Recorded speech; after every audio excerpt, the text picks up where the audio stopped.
wametulia, wametoka kule wajukuu, wamekuja wanataka kuja Mboka. Yes or no? At least she has inspired a lot of Shosho'S, and I'm sure there's some right now talking wanataka kukuja kwa net. If I'm lying, guys, type it down there, but that's my opinion. I could be wrong though. I think you're right. I'm actually now thinking malineza tuwaguka fulani mahali. So we have to give Nyarawendo that is her thing. As much as you might not like her, but that one you can never take it away from her, right? Why not for her? We should have been here, guys. So I want us to go back when all these things started. It's all credit where it belongs. Okay. It's a credit for her. Exactly. Unfortunately, well, I don't know if it's true or it's not true, but it's credit where it belongs. Hakuna shortcut, hakuna sijui nini.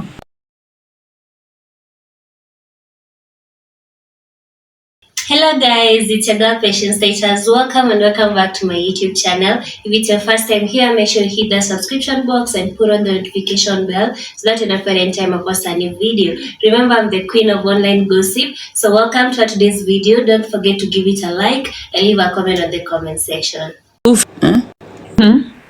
Yeah, I think he was the whistleblower. All right. Yeah, I think he's the one that brought this thing up.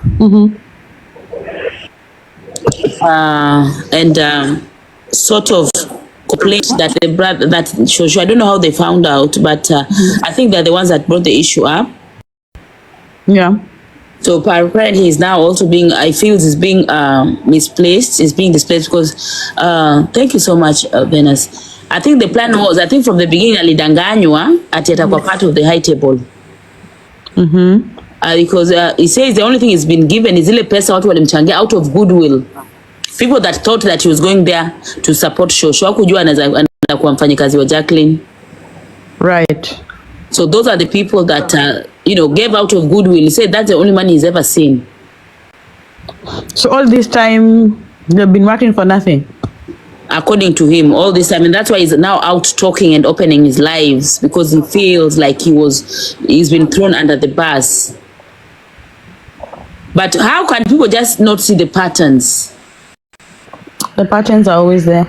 Why don't you see patterns? Because if it happened to me, what makes you think you're different? Ukiona ule Charlie fellow, of course, anasiko bana tu ni fala wa kawaida. It's someone that is so easy to manipulate. And I think in his eyes, he thought, well, I've made it. Nimepata hiyo opportunity. I'm gonna not only be famous, but I'm gonna make some money. Maybe alikuwa amekuja, kuna formula alikuwa amekuja nayo akaekelea kwa meza yenye was not accepted, which we haven't been told. Well, you know when Jacqueline recruits you, anakuambia mtalipana naye kama kwa platform yake, anakuambia ni mnadaga 50-50. Unaona? And I'm sure even the time I had a kebia, about your job issue, we'll talk about it. So she gives you this hope in small bits. So she will use you until she cannot use you anymore. Absolutely. So you have to hang on this hope. Niliambiwa story ya kazi. Okay. So she uses you and you stay there with the hope that something good's gonna happen, gonna come. By the time you realize your job is done with, and she comes for you very aggressively, she abuses you, she shames you into submission and silence and eventual exit. That is her modus operandi, and she gets people that are naive. If you listen to Felix, you see that he's a naive young man. Well, let's just hope he's learned his lesson. And right now here, even what wa village, there's a way they're not happy with all that noise happening. Wow. Now, how far is that village to Ombewa's village? They're worlds apart. Okay.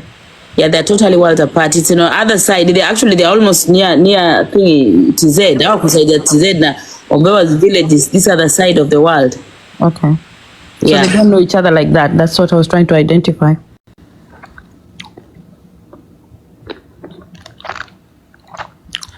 Aya, tapuru guys. Kabla ati arudi. Tapuru. Let's get to 20K. Live is hung. Zidadi, you want to come back up? I think you went to chai and then you dropped. Could be.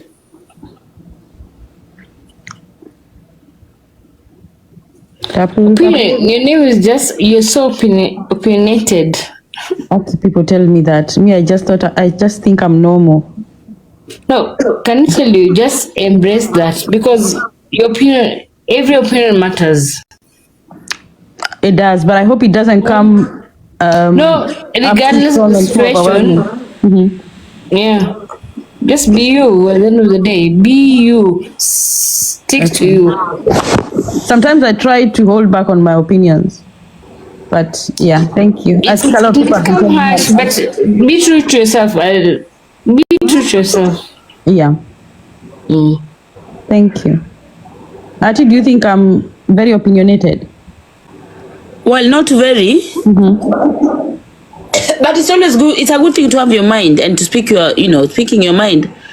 I think it's a beautiful thing, because in a world where everybody has to conform, and with the societal expectations that if you go the right way or the left way, you're not part of us. I think that's a good thing, because it makes you stand on your own voice, on your own opinion, and you have your own freedom, because you can always challenge yourself.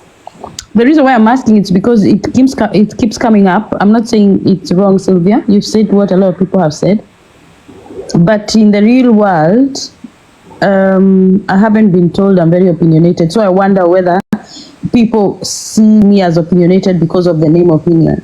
That's what I'm trying to identify. Okay, in the real world, I'm not told I'm opinionated. I'm told I'm stubborn.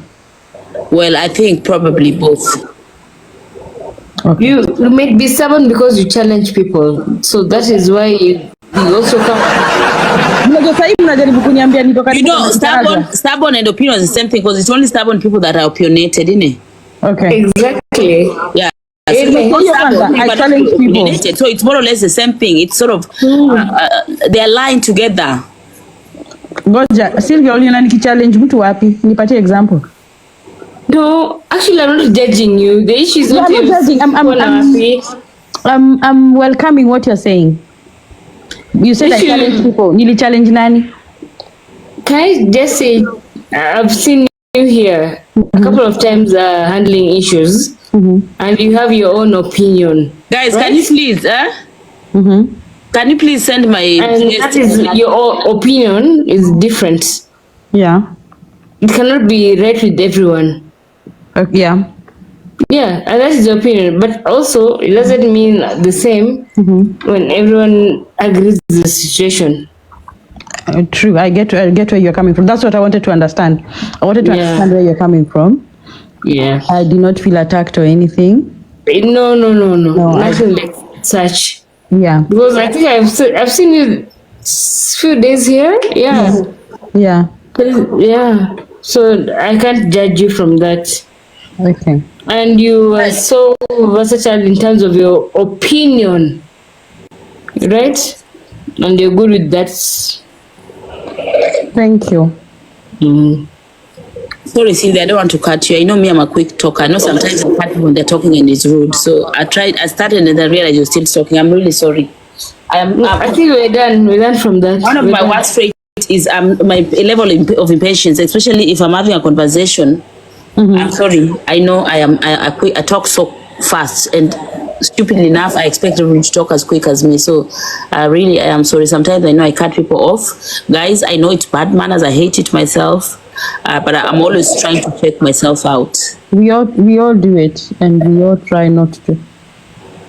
Yeah. Anyway, ladies and gentlemen, we have Nyarawendo, the lead of all these things that are happening here on this space. I think it's because of Nyarawendo, because why not? And I'll continuously say that and give her flowers, no matter how you think of her or you view her, but we have to acknowledge that why not for her, easy mambo hazingekuwa, especially mambo ya Shosho Nyarawendo, because remember it's already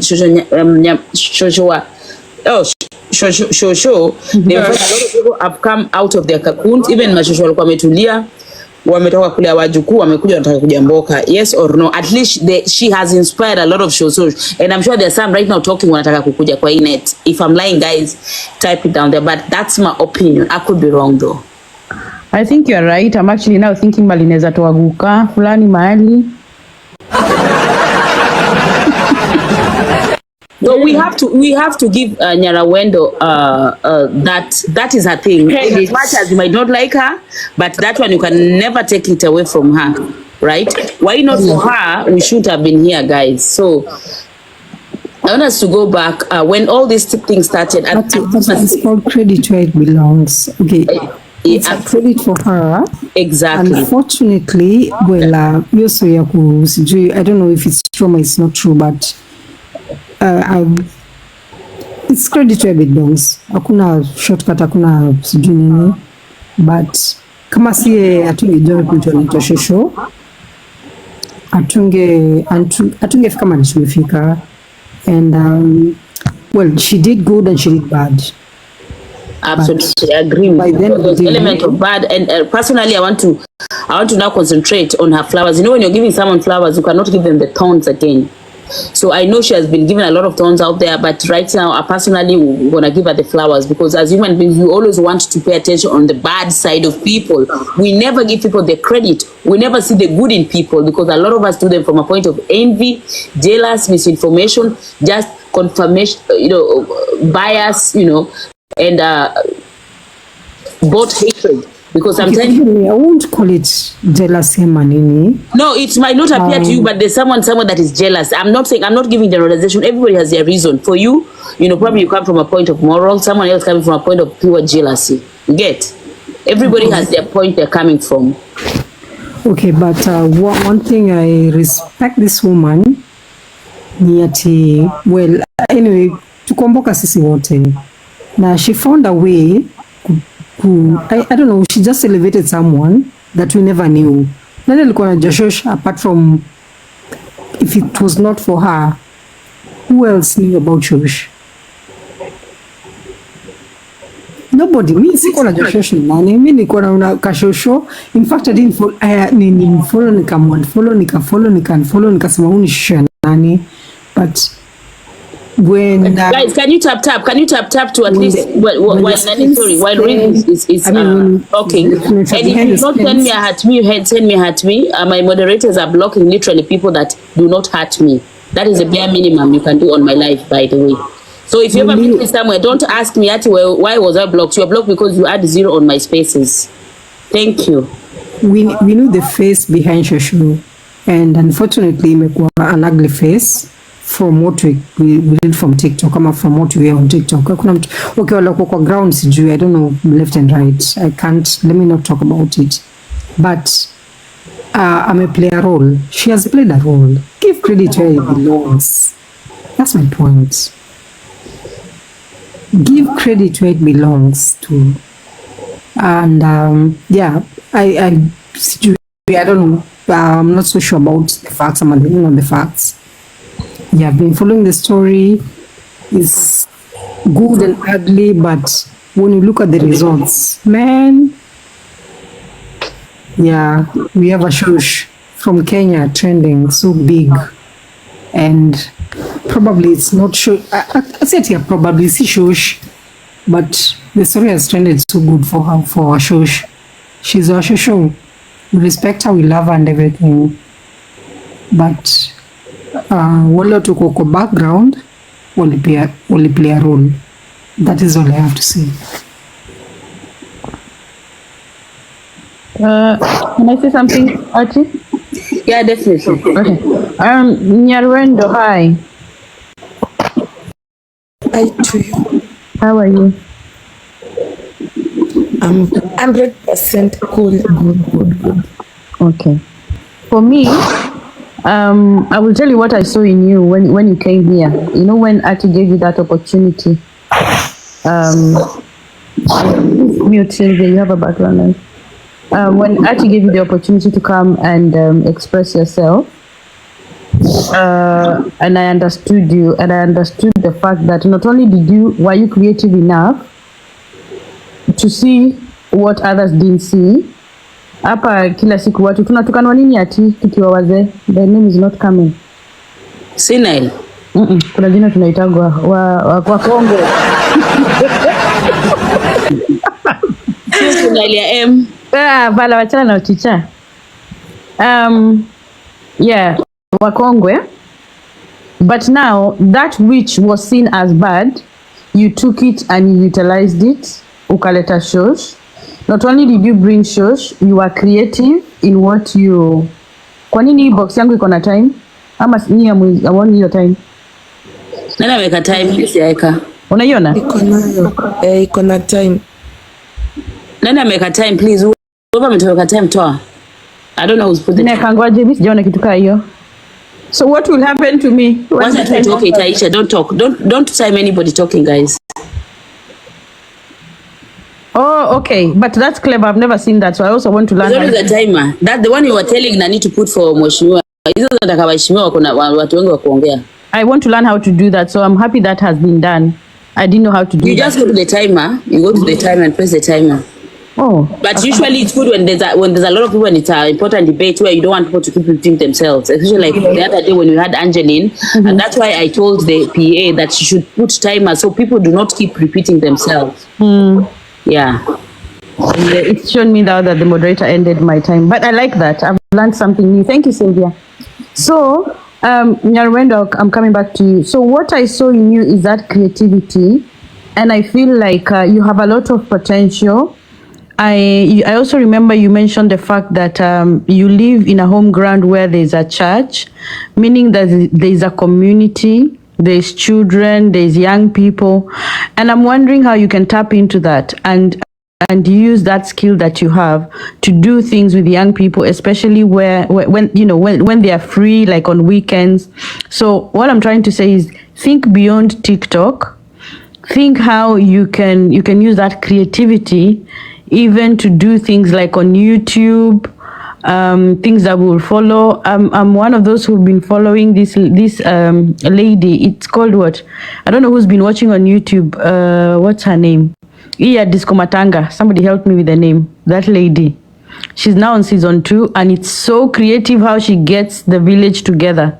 Nyarwendo, do you know who I'm talking about? I think you should watch it. Ni nani? Hii inaitwa Disco Matanga. Anaitagwaje huyo dem? Awinja, yes. Now, if you see how Awinja is able to bring a whole village together and make it so real, I feel like you can do something similar to that because I feel like you're very, very, very creative with a lot of untapped talent. Nimemaliza.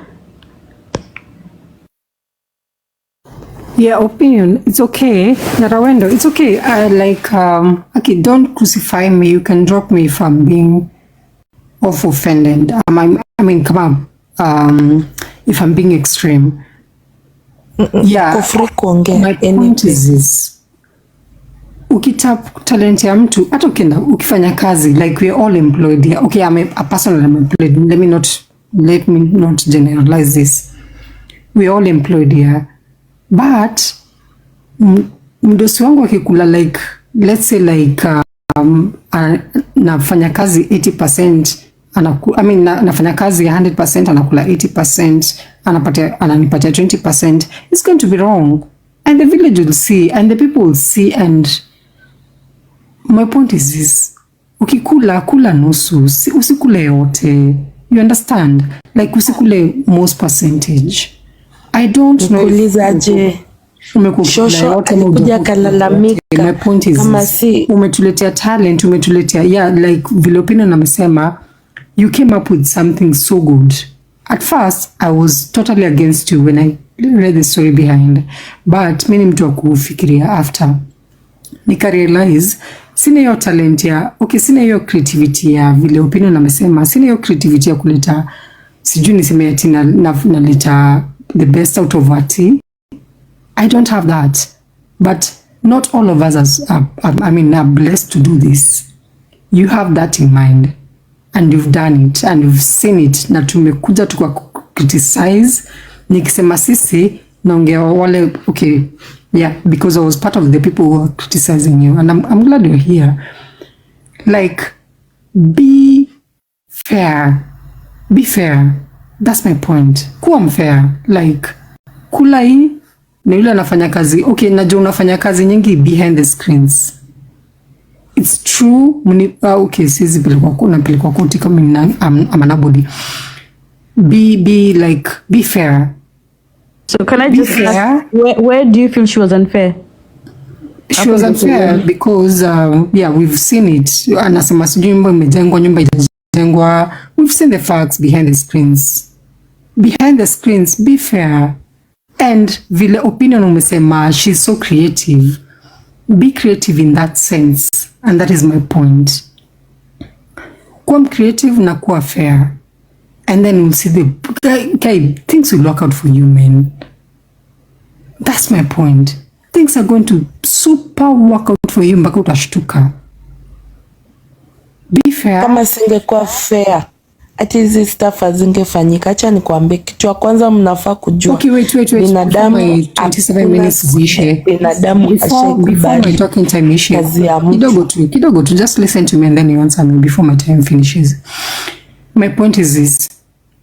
Umekuwa fair in terms of create your platform create ya Shosh. But financially, I don't know if it's right ama it's not wrong ama sijui kama ni kweli ama si kweli. Financially be fair. My time is out. Okay, fair aje. Kama Shosho nimemlipia loan 50,000. Nimemtengenezea. Unajua hiyo nyumba ilikuwa matope. Ilikuwa inaanguka. Ikarenovate. Ikaka smart. Kitu nafaa kuniuliza, Lady Jacqueline wameingisha Shosho mboka. Kazi ilikuwa inafanywa hapo ni kuchangia Shosho pesa. Mimi sijaileta Shosho, nikamweka kwa screen, nikasema guys, saidieni Shosho kununua hii, kufanya hivi, anateseka. Mimi nilisema acha tufanye hivi, Shosho akasema kula nusu ni kule nusu. Sasa sijui fare inatoka wapi. Hiyo fare mimi sijui juu mimi kila kitu mnaona. Wakipost wanapost vitu zenye mimi nimeshafanya. But unaona wakikuja kwa kwa kamera wanasemanga Shosha anataka kiti tuchange. Mwisho isikia nikisema mtu akuja achange pesa. Shosha anataka hii tuchange. Shosh tulikuwa tunaenda step by step. Hata nilikuwa nimweke sling board. Anunue alikuwa bike kabati. Ajanunua mpaka sahi. Hiyo pesa kenda anatumia. Shosha hajapata mpaka bob. Mimi nilikuwa nampea pesa. Tangu aanze kucheza hii amewekwa mchana mpaka usiku. Shosha hajakula pesa tangu aanze kucheza, acha nikwambie. Mimi nilikuwa nacheza saa hizo nampea. Zile za Monday, kuna zile zenye zinakujanga Monday, tunagawa katikati. Sasa mimi sijui sijakuwa fair wapi. Wewe mtachukulia vitu, but mimi bora kama Mungu ananipigania, kama sikukuwa right, Mungu hawezi nipigania, acha nikwambie. Na kama nimekuwa right, Shosh mwenyewe hata unaona tangu Shosh aanze kucheza, sijua wapi wamemwona. Shosh ni kama analazimishwa sahi, ni kama afurahi, yani ameboeka tu na amekonda. Wangapi walimuona Shosh kama amekonda sahi? Huko hivi shingo imeingia ndani, yani ako na stress. Shosh ako stress sana. Kama mmeona Shosh kama ako stress, ndio muangalie. Sahi hata yuko akicheza afurahi, ako tu. Ye bora tu ameingia, amelazimishwa, amecheza. Hakuna sahi hata babu anampea. Hata ile pesa za sijui kama ako nayo. Sijui. Saizi ukiambia wale wakuonyesha hata M-Pesa, huwezi kukuonyesha. Mimi na mlikuwa mnanikazia mkidha kila saa, hebu nione M-Pesa, hebu nione M-Pesa. Shosha glow sahi yako stress. Ni vile sitakangi kuexpose ati kila saa mnipeleke mbio nikuje niwaambie kila kitu Shosha ananiambia. Never. Siwezi haribia Shosha. Hivyo ndo mkae mkijua. Siwezi wapigia ati nikuje niwaambie kila saa. Shosha amesema hii. Shosha ameniambia hivi. Shosha unipigia simu. Shosha unipigia simu kila saa. Nyarawendo, sikiza. Hakuna place. Nyarawendo, I think. Oh, sorry, naongea. Sorry, ongea. Nyarawendo, hakuna place like over 5 point something people are watching, and then wanakuja left and right. People were sent in the Shosho'S village. Unasikia? And huu ni Shosho alikuwa anakaa usiku. Okay fine, acha nikwambie, I would rather akae mchana akitap tap rather than akae usiku akitap tap. And it was so sad ku understand, sijui anatoka kwa nyumba yake anakuja sijui kwako kutap tap. It's facts. Okay, sijui ni facts. TikTok na unajua Shosh sahi ndio ilikuwa masaa yake, saa 6 anaamuka usiku akitembea kutoka hapa. Mara wendo umetuambia wewe mwenyewe umetuambia hivyo, umetuambia alikuwa anakuja kwako usiku. Si kwangu, before kuje kwangu mimi nilikuwa naonea Shosh huruma. Unajua nyinyi hamjuangi story ya Shosh, kazi ni kuropokwa tu. Nyinyi unajua Shosh alikuwa na kaka saa 6 usiku akitembea mamiwa. Nakwambia Shosh alikuwa anaamka saa 6. Unasikia kuna 6 usiku na mchana. Mimi nasema saa 6 hata alisema saa 6 na baba na ngombe wakitafuta mamiwa. As much as I didn't lie, mamiwa hiyo sio hizo niliwatch mpaka ni baadaye I unfollowed in my own account juu nilikuwa na yenyewe. I don't know, like siko na hiyo voice na nikafeel yenyewe mtu ananyanyaswa. That is what we felt, mama. Okay, I have a question. Since me, I have not been following this story from day one. The question is to you, Rins. Now that Shosh is not Yarawendo, how do you feel the situation has improved? No, it's good for her at a make platform. At least at travel usiku, anything can happen in the middle of the night. Skiza, we are all Kenyans hapa kwa hii platform. Atty, am I wrong? Am I right? I'm wrong. You are very right. Guys, can we tap this 5 in my hand because you guys are not tapping. In the middle of the night. Everybody 50 people. Ashaingia online, watu tunajua huyu ni celebrity, and then akuja vamiwe. What will happen? What will happen to her? Yarawendo, what will happen to her? Okay, na understand Kenya hakuna stories za insurance, hakuna stories za protection ama nini. Can you imagine? Okay, alisema sijui ni mtoto wake alikuwa anamzindikisha kuja kwako Awendo. Yes or no? Exactly. Jua anajua kitu yenye alikuwa anapata. Kama angekuwa anapata kitu shule, saa hizi Shosho na mtu kumpeleka kwako akuje kutap. Kutap si shida. It's not a problem. Wacha niko. Shida si hivyo. Nakuuliza aje before ujue Shosho alikuwa anafanya nini? Awendo kuja kwangu alikuwa anakuja saa 2. Awendo, just listen to, at some point just be a listener. Acha story ya pesa na kila kitu. Huyu ni pesa naongelelea. No, just be above a listen. No. This schedule kidogo. Now, imagine nineko kwa wapi? Where's your grandmother? Nakuuliza aje. No, where's your grandmother? Let me just ask you, where's your grandmother? Because don't it goes personal like that. Because if your grandmother is actually going through that, it hurts you. Seti ndani hurt. Mimi kitu inanikasirisha, amjui kazi yenye Shosho alikuwa anafanya before nimpate. Hii ya kuamka saa 6 ya usiku. Mama, it's not ya like kuamka saa 6 ya usiku. Iko sawa tu. Imagine mkiniambia aje Shosho anakuja saa 2 kitu inaweza mfanyikia. Imeshinda ile yenye alikuwa analala mapema akuje amke saa 6 aenda tafute miti. Mamiwa akuja tengeneze sukari nguru. Sasa unajua mabasi inapita hapa malori. Babes, kuelewa.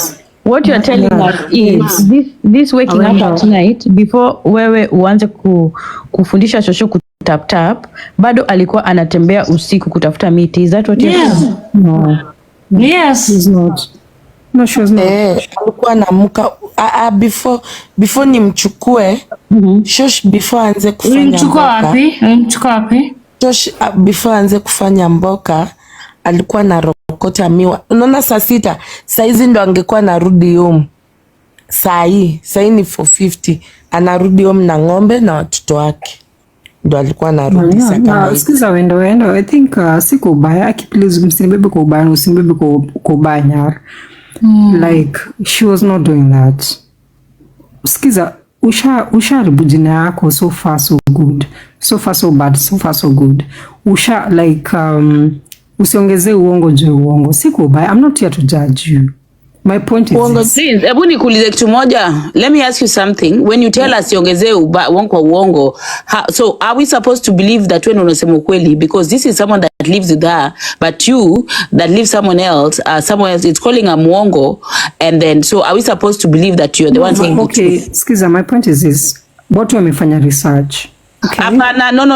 Wachana story za research. When you tell that, because I don't know Shosh, I've never met Shosh. But see the way you are talking, you see, people need to be objective. I'm not judging. You are already judging. Okay, Unasema watu. Wait, let me tell you. And let us be objective here. Let me say something, guys.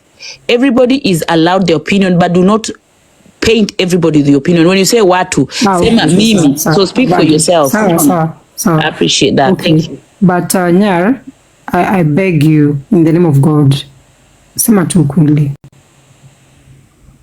Ona, Rins, uko wapi? Unaishi wapi? Naishi Korokoto. Korokoto ni Kenya? Yeah. Kama ni Kenya, kitu yenye naweza fanya, chukua fare, kuja kwa wazee wa kijiji huku, anza kuulizia maswali, alafu utakuja hapa useme kila kitu. Hakuna haja ni ku-explain. When I talk of things of confirmation bias, I refer to people like Rins. That they have that bias. They've been told that those who are live. I take it. Yeah, that's okay. No, I'm using you as an example because you brought us the example. Don't call a spade a big spoon. That is fine. That's what I'm telling you. I'm using an example. When I say people, there are people that because you're speaking from a point of a conviction, when it's true this woman was walking at night akikotamiwa, but you're here telling this person in the name of God, say the truth. You see, you with your not truth, you believe in the lie so much that you are even calling the name of God so that it sounds the way you want it. You say in the name of God. Okay, forgive me for that. Can we be objective, guys? Can we be objective? Don't crucify me. No, I'm not. No, don't use such heavy words. Those are victim words. Crucify whatever. When I'm just bouncing your words back at you. You know the problem with people like you. Let me just finish. Okay. The problem with people like you cannot take what you give. Unasikia? When you say things like in the name of God, just say the truth. When you know you are the one who is speaking from a point of confirmation, bias, you don't even know where this woman lives. You do not know whether she walks at night or not, but you already put in God because you want a reaffirmation. Because when you feel when you bring God in there, so everybody has to fly on your side. And it happens to a lot of people on this app, by the way. But let me tell you, I'm not in Kenya. And it's okay. Everything. Also, you're talking. You're not in Kenya. I have a relative. It's not about your relative, darling. No, ngoja. Nani Sylvia Nyamaza. It's not about your relative or whether you're in Kenya or not. It's about this woman lives in Awendo. She used to pick sugarcane at night to use to do her hustle. That is the truth and that is the fact. Everything else on the side. So we are not going to mix and match what fits us. So throwing in you're not being in Kenya, your relative, none issue at all. Let us get back to facts. Atty, listen to me. Awendo, nisikize. I was part of a group that was sent to Shosh place. Na mimi niko na relative home. Okay, I'm not there physically. Trust. Juu najua hapo hivyo. Acha nikwambie kitu ujui. Tusikie hiyo program fanya ni gani? Aya, sawa. If I was against you, Awendo, me, I don't even know you, Nyara. I don't know you personally, Shosho, but I have a neighbor. And she well, it's not about your neighbor. It's not about your neighbor. It's not about being part of a group. It's about us talking facts. And please do not sideline. Do not sideline. And start. No. Stop being the victim now. Accept that you made victim. Accept that you made a careless, ignorant assumption, and we are correcting you. An accusation as well. Yeah, that's a full accusation, and you want us to believe it's the truth. Listen, no, wait. Everything else, anything else, we are trying to separate the wheat from the chaff. We are going to separate the wheat from the chaff. There might be some truth that were been done that you might say, but kama ni uongo tutakukataza, and you also need to accept, like hii mambo umesema ati it's a lie in the name of God. No, it's not a lie. So take God out of it and accept. Atty, please.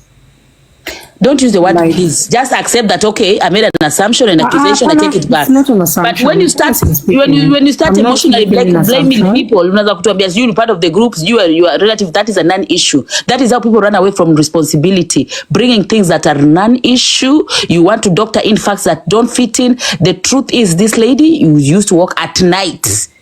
Nothing will change. Whether you're in a group or whether you have relative, non-issue. Basics. Listen to me. No, you listen to me because you lie. Nisikizeni. Uongo tutakolau, tutakusikia lakini pia take responsibility. No, okay, you can drop me down. Lakini point yangu ni hivi. Point yako ni umedanganya. Sasa correct your point and then continue. No, you have lied. You have lied that this lady was not doing what this lady said. That is a lie. She was not doing it. Oh my God. Okay, sawa. Nimenyamaza. Fanya aje. Ati, sijui nimpe namba ya Shosh aulize Shosh alikuwa anafanya kazi. That is not even important. It's not even important anyway. Let her believe what she wants to believe. It's okay. It's okay. We'll allow her that. It's okay. Yeye ndio anakuaccuse, yeye ndio akona burden of proof. Yeye akona burden of proof. So what, let her believe what she wants to believe. No, guys, be fair. Don't say be fair when you are not fair yourself and you're not taking responsibility for your unfairness. But now you want us to be fair to you? Like, really?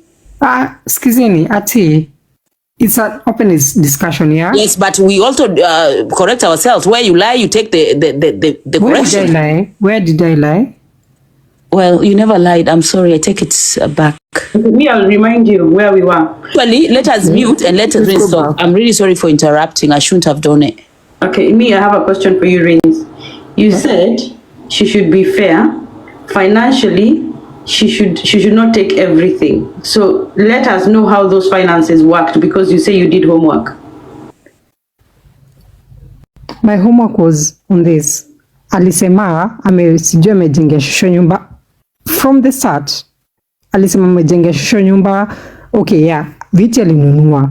Hiyo nayo si uongo. She bought chairs, yeah, akamaliza loan, na loan ilikuwa pesa ngapi? 50k.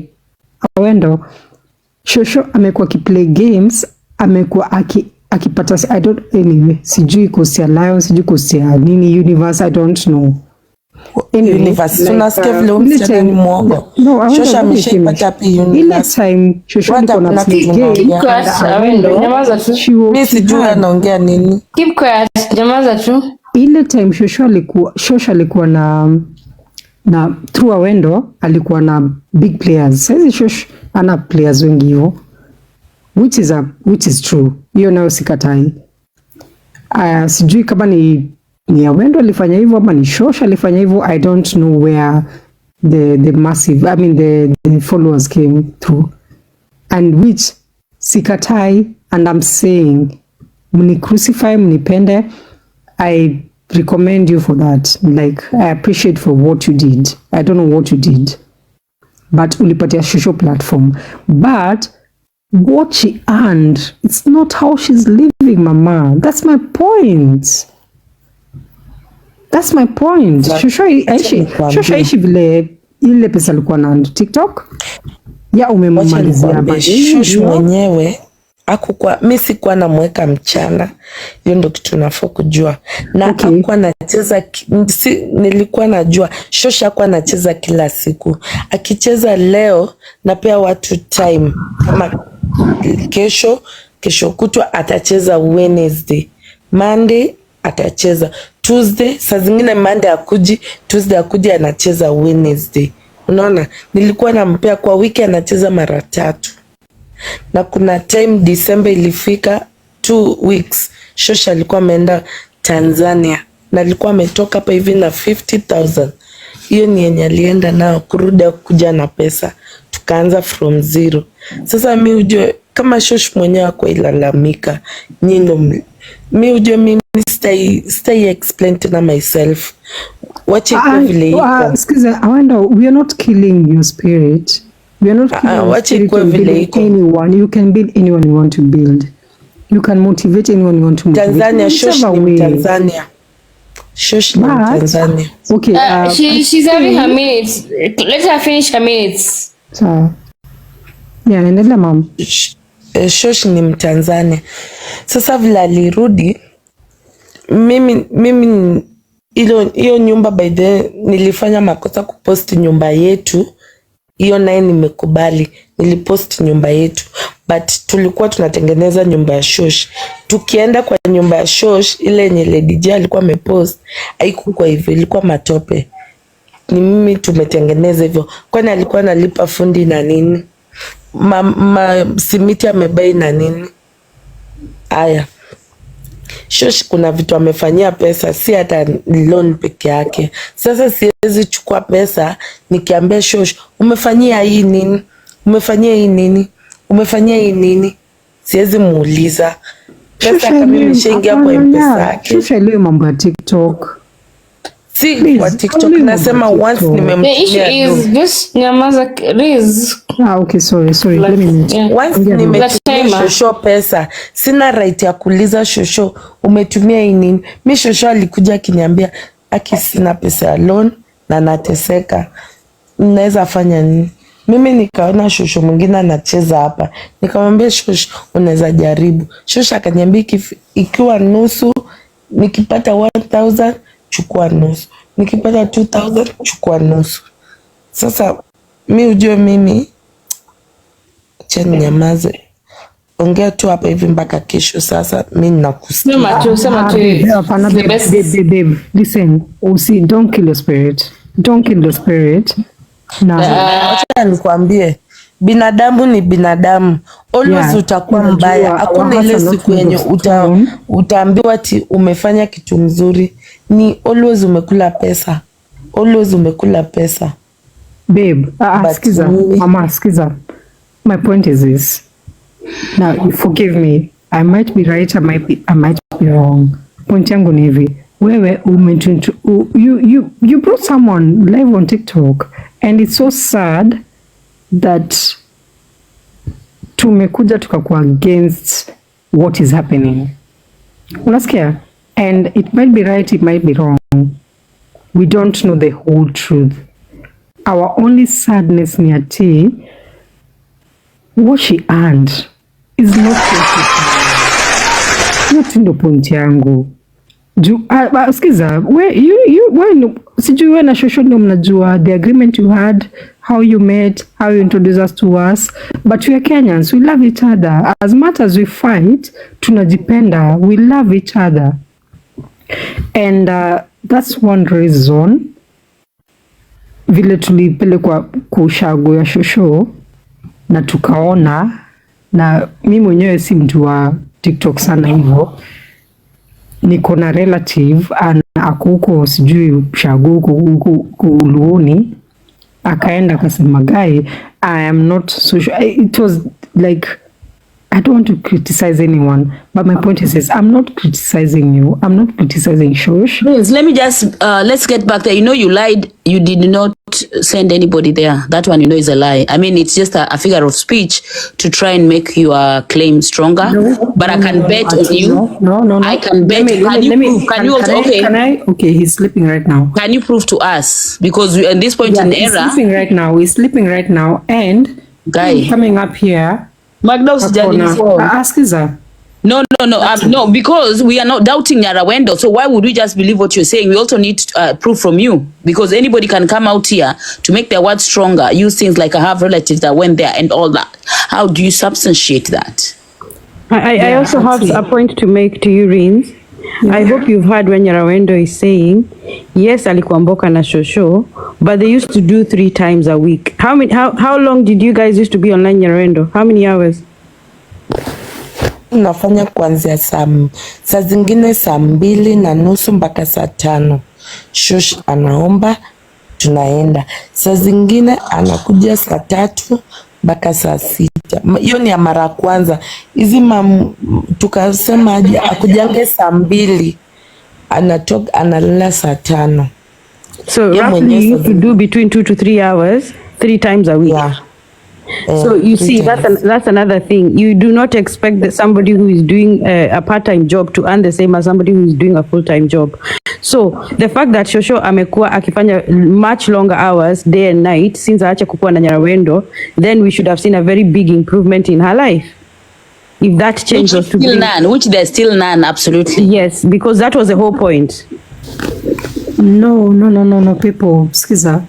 Amechange account yake. Kuchange from one account to another account, it takes time. Actually, it's even better now because she's now even more, the attraction is there, and even the account amenuliwa saizi has more followers, right? So that should even make it much way better. Now Shosho is known the way more than she was before.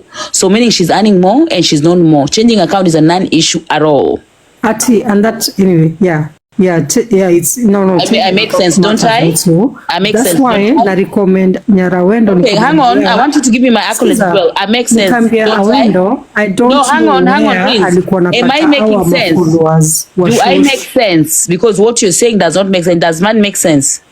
No. Listen to my point. Yeah. No. Listen to my point. I want us to go to Tara. Am I making sense? You are making sense. Thank you. I'm gonna clap for myself. At the end of the day, if opinion plays a game today, if I don't know opinion, I will never follow opinion. I will never play a game with her. I will never do I don't play games. I will never do nothing with opinion unless Awendo pushes me to play a game with her. That's why I recommend Awendo for what she did. I don't know where it was nothing to do with Awendo. The only thing that Awendo did as a person was to make it better, more creative. But by the end of the day, she marketed for sure. Yeah, of course, that's what we have given at that accolade. We're not going back. We're going forward. Don't usiume ukifiliza. We all know that. In fact, we are on the accusations that we are giving it more traction because a lot of you out there are not giving her flowers. You have taken everything from her, even her flowers. That is a fact that without her, Shosho wouldn't have been where she is because of the support she's given. And then she thrust her into the limelight. She thrust Shosho in the limelight. Shosho hakuna nyota yake. Unaona? Nyarawendo was just that person that gave her that push. Unasikia? Na riziki ya mtu haidependi kwa mtu. What is meant for Shosho? First Shosho on social media. What is meant for Shosho will always find Shosho. Whether she's with Nyarawendo or she's with Jacqueline, whatever it's meant for her, will always find that. That is a fact. Nothing changes that. Okay? But what we are saying is that when flowers and the creativity that Nyarawendo did to market Shosho, we would not be here talking about Shosho at this point in time. Yeah, that is the flowers we keep saying. That give it to her. Okay? Now, the big question is, what is the difference now that she's with Jacqueline and when she was with Nyarawendo? Any difference anybody has seen? Those are the things we should be talking about because it was done for the better, right? It was meant to make it better. Because apparently, Nani Sylvia, with all due respect, when I'm talking, I expect you to mute, right? I don't like when people talk over me. I don't like to talk over people either. Thank you. The thing was, the reason why she was taken off Nyarawendo is because the assumption was at the time that she's being exploited. Fair enough. The consensus was take Shosho out of Nyarawendo, let someone else support her. Actually, when the fellow and the Jacqueline went there, they went there to do what is called crisis management. Manage this crisis and let everything continue. Apparently, that is what was sold to us. Oh God. Can you someone mute Nani? That is what was sold to us, right? But then, only later on to find out that this was meant to be a dramatic thing. I, for once, didn't think it was going to be all this roller coaster. We thought the people that were going there to salvage a situation after salvaging, they're going to leave. We can all say, no, I'm talking, and please, kindly, with all due respect, when I finish putting my point, I'm going to mute, and then you'll take over. Please, just take point of what you need to respond to, kindly. Thank you. Now, at this point in time, I think it doesn't matter what Nyarawendo did or what she didn't do. Everything else happened as it happened, and then there was the need to salvage this grandma. People of goodwill were sent there to try and make things better. At this point, we should be asking ourselves, how is the situation since hands changed? Is it any better, or is it going downhill and worse? And now at this point, even Shosho'S is at risk because mentally she's someone who is living in fear. And if things were so good, why is Fellow all over the place now making all this noise? Because as I'm telling you, it is a crackdown, separation. Fellow seems to be walking away from all this trap that was done. He was lied for. Hizi mambo za nini, if hii pikipiki alidanganywa, it was ya kumcontrol ndio asiende kutapaka huko nje, because we all know that Fellow ni falamanga. Unaona, he's this young boy that got excited hapo anajua anatumika. Unaelewa? And I want to tell you guys that the next thing is Jacqueline is coming here to cut that boy into pieces. Ata tukana vile ni mwizi, ni whatever. The Fellow that was a saint, nilikuwa na you know ile mambo yako ya kazi, and you know why it was said in public, so that you naive people can think that the best is meant for him. There's nothing, even him, he was sold a false hope. At the end, we'll talk about your job. There's no job that people want to talk about, right? Alikuwa anapangwa. Unasikia? Alikuwa anapangwa. Saizi, if he was happy, he should have been going spaces, opening lives, akiongea ta yeye. He's a very sad man. He's realized that he was only used for a purpose. Kazi yake imeisha. The next thing, they're trying to find an excuse. Wanamtafutia makosa atupwe out of the system. Unasikia? That is what's going to happen. Keep watching, guys. So, the question that we should all be asking, personally, I don't care who gets what or what, okay? But we should objectively and critically be asking ourselves, has Shosho'S, has anything changed? Because is she getting the money that she was meant to be getting? Now, as a person, huyu ni mama mzee, do you think she's in a good place mentally? Is she happy? Is she doing these things willingly? Do you think she's being coerced? Do you think she's not threatened in any way, sort of form? Because one of the things nilisikia about Aitoma police, and I'm telling you people, there's so much things happening chini ya maji that you people don't know. The next thing utasikia chief atakuja, huyo kina Fellow wote utafukuzwa hapo, because kiji yenyewe imeanza kuwa na wasiwasi. A lot of things are happening on the ground because it's no longer safe. It's not even good for them, and it's now drama after drama. What good is it for this poor old woman that was only here trying to hustle? Now, Rins, you can take the microphone. I think Nyarwendo has a question. Yeah, Nyarwendo, ask. Mulisikia kenye wenye walikuwa jana kwa live ya Shosho, after Shosho amemaliza sasa ameboeka jana usiku.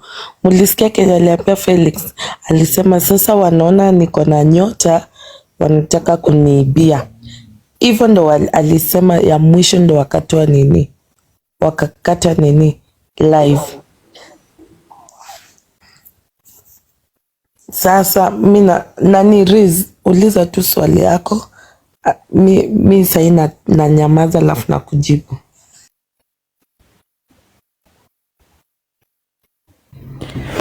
Okay, Nyar, let me tell you something about kids. Now, what was it? We control their minds. Yeah, that's why I recommend for what you did. One thing ujafikiria, you brought fun out of her. Like, you gave her a meaning. The same thing na mtu ukianza kumfundisha ABCD atakuwa so excited. The minute ataanza kujua kumbe ABCD nafikanga mpaka Z. The minute analanio A to Z anakuwa so excited. Tangu hiyo story fungwe, I've not followed it enough. You brought excitement to her, and you brought excitement to most TikTokers, big TikTokers, and it meant something. Of course, she will feel bored.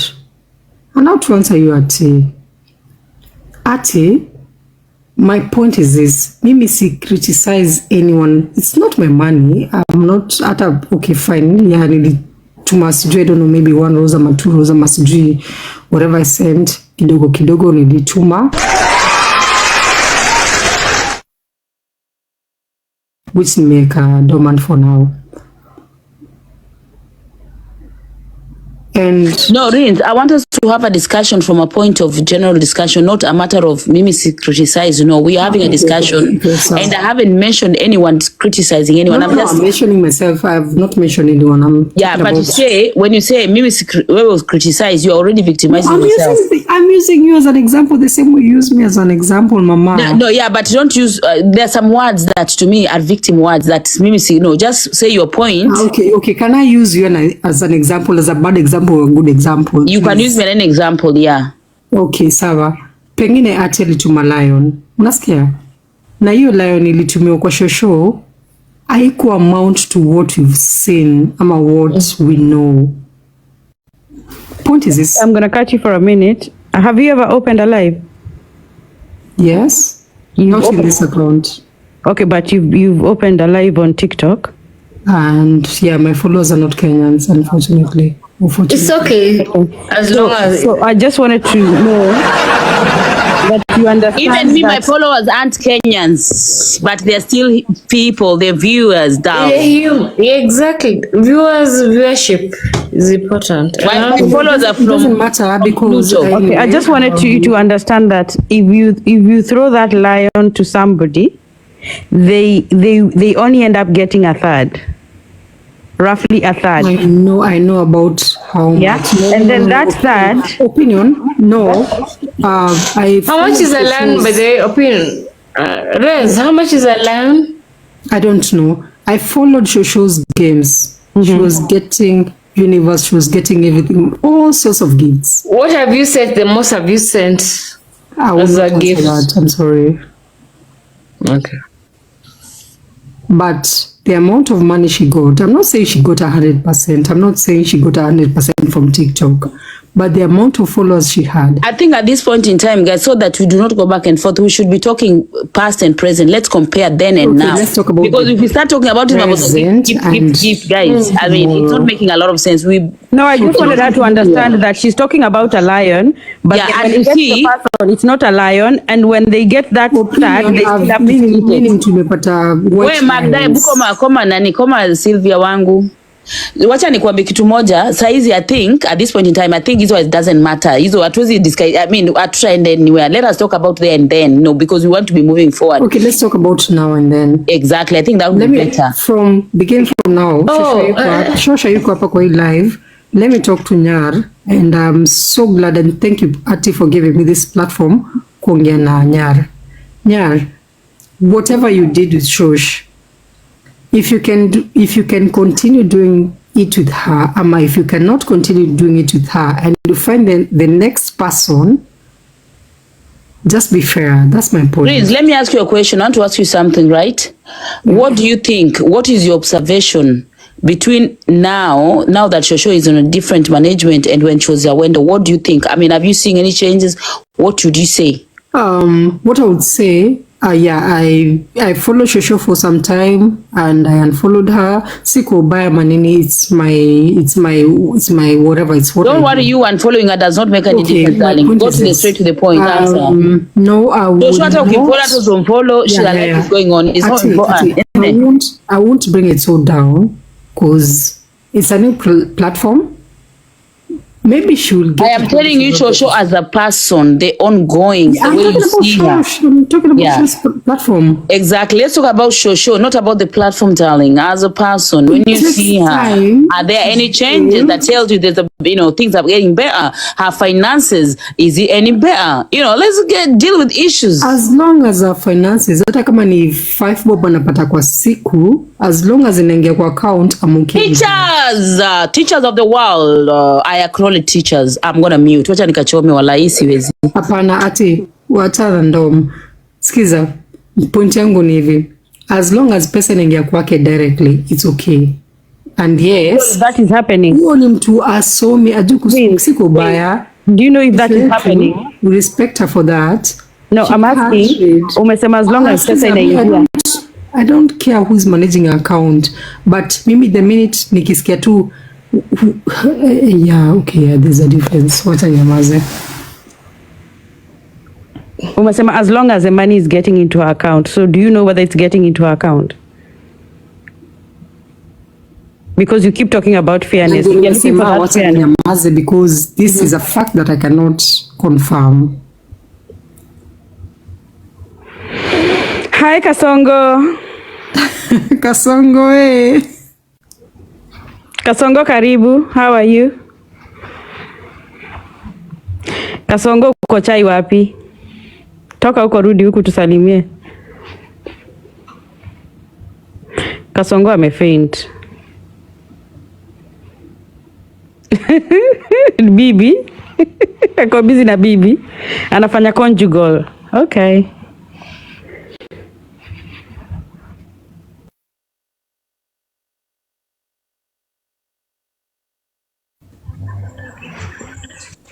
Hi, Shiro. Is this Shiro? Yeah, Shiro. Uweke kofi kidogo sana. Hi, Shiro.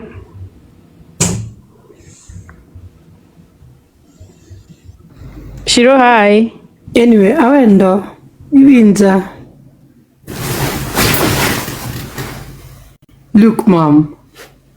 Yeah, Najwa, we are Kenyans. Hello, hang on, I'm back. Guys, Nanis, Rins, we need to see evidence of your relative that alienda huko awenda. Uwezi tubeba maembe hivyo. I'm not going there. You see, because you lied, you know, people need to take responsibility. Even things left, right, and center to fit in. Atty, please.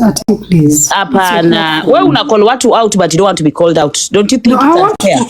Awendo right now. No. Yes, you are going to talk to her, I agree, but also you have to take responsibility. Hizi mambo za kuweka vitu to fit in, you guys need to stop. The only reason you mentioned your relative because you wanted you wanted to be authentic, to be believed. Na hivyo ndo unabeba malengo kwa hii platform. You can choose to believe me, you can choose not to believe me. No, I don't have to believe you, but I'm calling out for something that you said. I'm calling you out exactly on the things. What makes you think that you should go scot-free with lies? And someone else should be called out. People living in glass houses should not throw stones, and you're throwing stones, calling Awendo muongo when you're doing exactly that. Awendo, continue with your talent. We msea uko real bana. Hauko real Rins. When nyinyi wala tunakuwaga two-faced, mko hapa na hapa. Like honestly, you know, if you're going to say something, be bold enough and stand with it and substantiate if you can. Kama wewe ni mtu wa uongo, sema uongele na amenika. Because when you say things like my relative went there, you tayari unasulubisha mtu mpaka unatafuta evidence ya iko. Anyway, nyara wende buti pati update kunaendeleaje? Fellow akubada kwa Shosho. Badako huko amesema atatoka. Wanang'ang'ania sasa Shosho huko. Nilisikia tu akisema pita ni kwao. Niko na swali kwako Nyarawendo. Niulize. Na Shosho nilisikia akisema ati watoto wake alikuwa na 11 kids na wote walidedi, na huyu mtoto wa Shosho mwingine tena ametoka wapi na alisema watoto wake wote wamekufa? Shosho alikuwa na watoto 11. Akabakisha watoto 3. Ni ile atakangi kuexpose watoto wake, unaona? Ataki kuwaeka, unaona hizi makimbikimbi. Ataki kuexpose watoto wake kwa hizi makimbikimbi. Pia maybe anaogopa. Sasa ataki kuexpose watoto wake kwa hizi.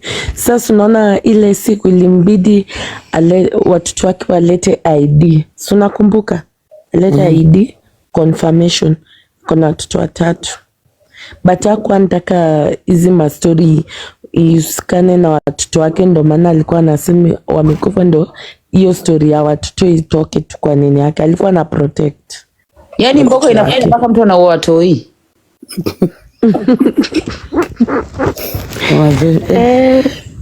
Na nikuulize uko na namba ya Fellow?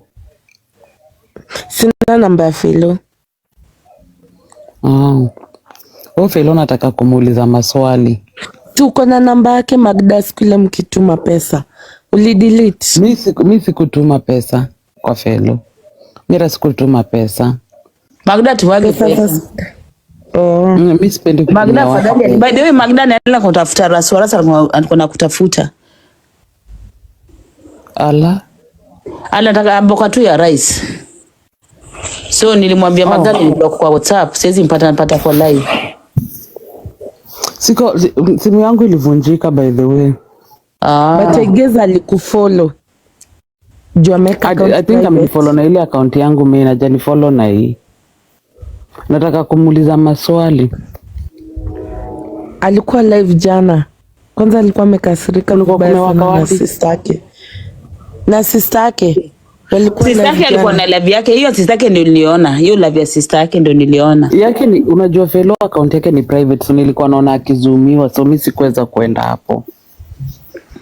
Alikuwa private zote. Shida ya Collins naye ni nini amekazana hivyo? Na wewe nyara wendo siwe unaweza inbox nini? Unaweza mwambie Magda namtafuta ama umtumie akupate namba. Namwambia. Lakini Collins maze amekasirika. Ya komboka kwani nimedhani unakuja pesa inakuja rahisi. Mpaka alituambia leo ni kama cartel. Nakwambia hii street kuwa mkali ujitafutie mboka. Kolo anajitafutia mboka. Jota Mkolo ni mtu wa mtaani, mtu wa ground, mtu wa kuhustle. Sina sikia wenchanga pesa ya ndege anaenda awendo.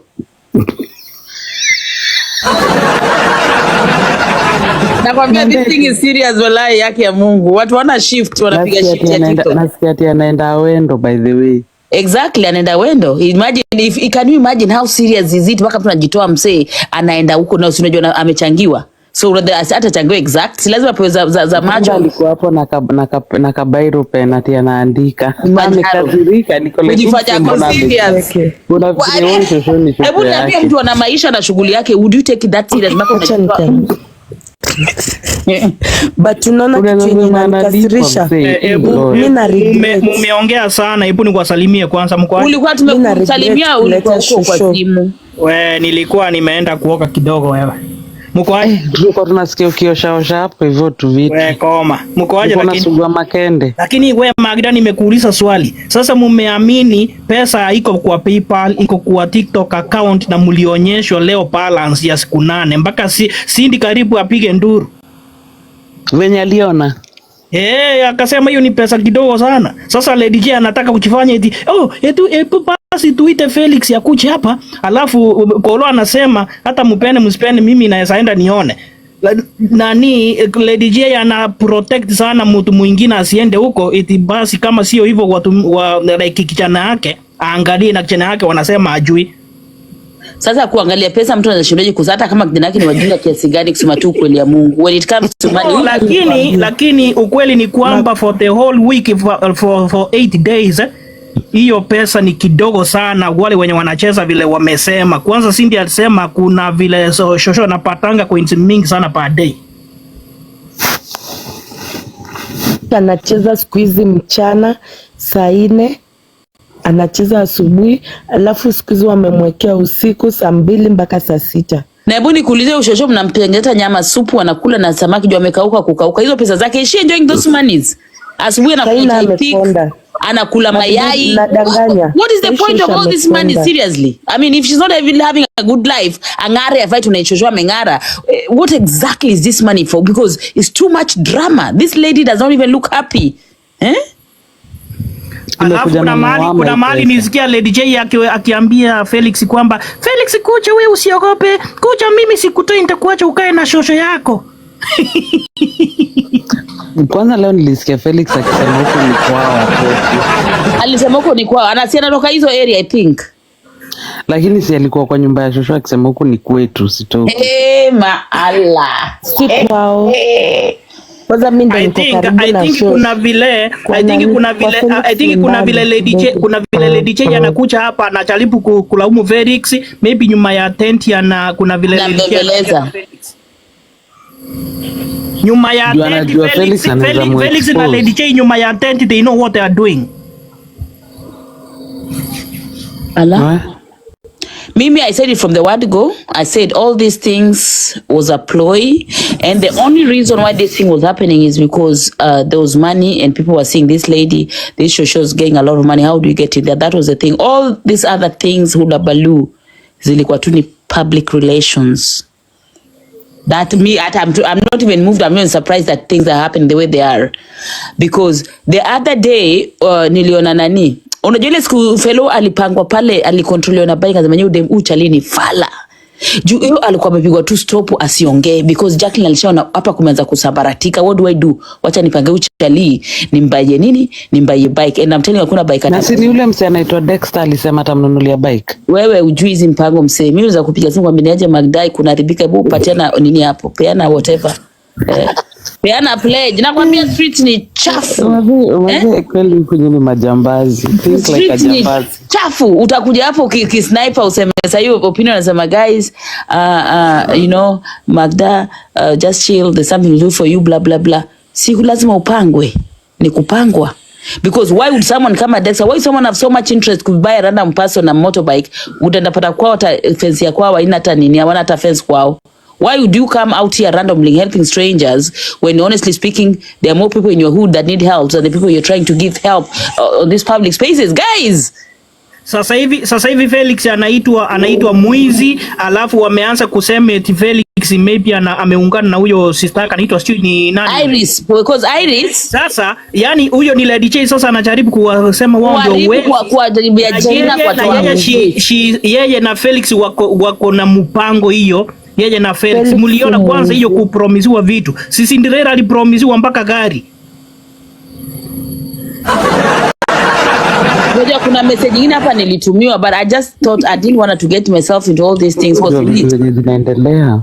Taki kumwona kichwa na hizi vitu. Mimi nacheki tu na maangolo zangu, you know, like classes zangu nazicheki because I'm thinking okay, watu lazima wajifundishwe mtaani. Alafu ikifika hapo na kuaga mgonjwa, mniache nilale hapa. Wewe tunajua unakula. Na mwana mwili. Wewe uko sawa, Ngoja koti.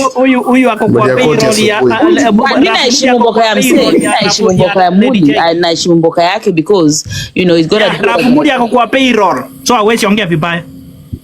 Akomboka, lakini hata nyinyi kusema tu kweli, mimi acha nikwambie, mimi naweza piga mboka lakini kuna mboka ya mtu ajiwezi siwezi piga mboka. Mimi napiga mboka na I take from those like wadosi wa huko juu, lakini sasa mtu kama Shosho walai bilai, don't people feel a side of kind of a way, lakini awamuone huruma kwamba halali. Sasa hizo zinaitwa laana. You see why their kids now, mtu amesoma lakini ana kismatata job, they're never happy. It's the things that as parents do. Because sometimes we do not remember our generations. So at this point in time, I don't even admire Kinamuli. I don't admire mboka Jacqueline because ni mboka chafu, ni mboka Layana. Ona Shosho the way she is. If you look at that mother, mimi nikimwangalia naona Shosho yangu walai. Unaona? Huyo mother unaona akona tension na anatumika now like she's like an object being thrust left, right and center. Thank you. Being thrust left, right and center because someone somewhere hana mboka, hana akili ya kupiga giligi, so anajua kutafuta tu these people down here. Nani anaibiaga mtu wajiwezi? Nani anaibiaga mtu wako hapa chini msee? Chapa mboka na kina tafuta, you know, tafuta kina Lado, watafuta kina huyu nini mea wa governor whatever, mpatie tenda waoshe chapa yako pita. I mean, piga mboka smart. Lakini unakuja kuibia mtu mwenyewe. Mani mama mwenyewe mwangalia hivi walai every time I see. Kwanza unamuibia kama ajui. Unamuibia in the pretense ya kumsaidia. Mimi I swear to God, every time I see that manyanya, I always say a little prayer in my heart because I'm like, Shosho, I know I cannot probably help you, but God, please help this woman. I'm telling you. Aya, Kasongo, wacha nikwambie, wakati wangu mimi nilikuwa napea Shosho free time. Ongea na mtu nataka, ukitaka kuingia platform wengi. Sasa alikuwa naongea na kila mtu. But after amepatana na hakuna platform Shosh ati atakanyanga. Mtu asijaribu kuenda kwa Shosh kama si Lady J. Sasa hebu niambie, hiyo ni gani? Na alafu mayata question ni kwamba ni nini mbaya na Lady J kutuma watu kwao mashosho? Si muliona hata Shosho Wachira ametuma mtu wake huko, ameishi huko. Kama ni wa Lady Jacqueline.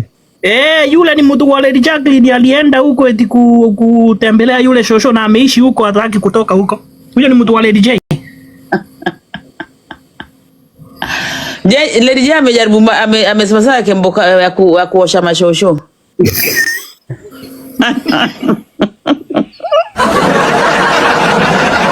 Huyo dembe alikuwa anaharakisha huyo Shosho leo ati alikuwa na smoke, ataki wa drop. Kwanza vile Felix aliendi ile live leo, Lady J karibu apige nduru. Mimi I don't feel sita hiyo mboka yenyewe sitamani kusema kulia Mungu hapana. Hiyo a God mtazidi. Leo Shosho ame lose. Sasa angepata over 300k coins. Sasa Felix amefanya nini? Mbona ameka private? Shosho ni celeb. Shosho anatuletea viewers. Oh my God. Chanyamaza. Point yangu ni hivyo watu wangu. Amjui venye Lady na kama tuseme sijui kama Magdawe ndio nyota yangu, like wewe ndio utafanya ni shine, I will support you 1000%. Kama ni Rafa atafanya ni shine, kama ni Atty, kama ni Sylvia Ofinya, whoever supports me, I will support it 1000% and I will do my game the way it's supposed to be done. Lakini msininyanyase. Let's be fair. See what we are all young here. Let's not take advantage of any person who does not know how to do the simple things in life, like TikTok. But if you make me shine on TikTok, if I make you shine on TikTok, we share it. I'm making the effort. Huyo relative wako alienda huko alitoka side gani akaenda Wendo? Ati? Huyo relative wako alienda kwa kina Shosh. Ati, hebu ni drop kama unaona sijui. Ai, tulijipandisha tunajiwa drop tumseme. Unadhani mimi nabembeleza raia bana? I'm not here to bembeleza raia. But I'm going to tell you the uncomfortable truth. Huyo mtu wako ndio tuambia alitoka side gani afika Wendo, tujue kama alipata the right sides. That is what we're talking about. Anyway, as I was saying, mboka ya Jacqueline ni mashosho. So the next thing I think nilisikia we have another 25 Shosho'S coming. So maybe your Shosho might be the next online, guys. Watch over your Shosho'S, take care of your Shosho'S. Because obviously we know our Shosho'S are also greedy. Unaona, mashosho wetu pia they are greedy because any Shosho worth their salt, okay? Any Shosho worth their salt will never ever want to put themselves in this situation. It's not a good thing. Na kama kuna Shosho yako msee, jaribu nile Shosho shuge. Patia Shosho kama ningiri moja. Umesema ati hide your Shosho'S. Yes, hide your Shosho'S man, because it's bad. You know? Mimi nataka equality tulete mpaka Gukas. Why are the Gukas being left out? Gukas wataki modhako. Hii ni modhako ya Shosho anasema watapeleka kwa chama. Nataka equality pia. Mama. Guka wana nini? Maguka wana faida juu. Si kuna guka mwingine anakuanga hapa. Huyu anashinda amejiongelesha peke yake. Ni mkale ama wewe jiwa kale mjo kuna mshosho wenyu huku na guka wenyu huku endeni mumsupport. Juzi niliingia huko akaona level 34 akaniita Atty level 34 koma. Akaniambia koma level 34 koma. Ala. Akaniambia Atty Kima isi nikamwambia nani amekuwa who's your boss? I need to know who, because we know mnaletwa huku saini kama wale wa TZ uletwa Kenya, wanatolewa TZ na mwagwa Kenya kwa streets. So we know that you guys mko biashara. Kuna mkamba anaitwa Anko amepanda pale kwa Kolo. Akasema nataka kuongea na mimi kama nikamwambia no problem. Akaniuliza kama ingekuwa ni Shosho yangu analeta kwa TikTok ningesikia. Nikamwambia very well. So long as mboka ni mboka. Wekeni hata barafu, hata ice kwa matiti kila mahali. Kama anapokea sawa kabisa. Yani you'll never be sorry for your Shosho akiletwa huko. So long as she's making money. Nasikia ati Shosho ya Chira alikuwa mpaka anatoa. Nani? We, koma. Nakwambia si nilikuwa nimecheka. Aligeuka my friend, and this is not in a bad way. She can talk more than a lot of TikTokers hapa. I was that live. Okay. Ile maji tumemkunyushwa leo, Shosho Achira. Hai kama tumbo ya muumi sijui. Maji na amekunywa. Chap. Wewe nikasema na akizirai hapo mtakibia mumpelekee usisi ndio cause mnaopatia pressure. Ni mboka. Mboka has consequences because they're doing things to impress. Unajua? Unakuanga na injury at work. Kwa na injury ya mgongo? No, kazini kuna zile hazard za kazini. Anafaa pewe workers call akiumia. Si yako na Njoki hapo karibu. No, DCI ule DCI si yako. Njoki ati ni wa Lady Jacqueline. Disi yose ninjokia kwa hapo. Na saizi wacheni hivyo mnapiga kelele bure. Tunaendelea wathika sasa. Ala.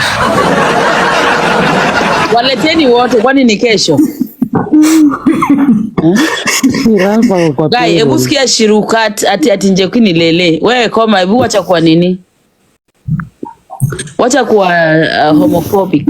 We don't mind hata kama mtu ni lele ama sio nini, that's a preference. Like honestly we don't care about that. Whatever things people do with things between their legs, that's a business. We honestly don't care. Yeah, but me, I'm just glad that finally Felon and literally is breaking down. Najua Felon akiwave poor boy. Anavuta bangi ama anakunywa changa ule chali. Msi jana kuna kitu alikuwa amekunywa. There's something that I think pressure. Nani nyara wewe anavuta nini ama anavuta chupa? Sister yake alikuwa anasema ati unajua bangi 3 ni 10. Kunywangi. Nota kama kunywa bangi 3 ni 10. Basi kuna kitu anatumia juu the other day he really was not himself. Alikuwa anakaa tu ako off. Sijui ni leo ndo amechoma kabisa leo kwa sababu gani? Ilikuwa Iris ni sister yake. Alimwambia shuka hapo wewe unafanya hata tutukanwe. Shuka. Kidogo brother yake Billy akaingia kwa kolo. Wewe si amegombanishwa.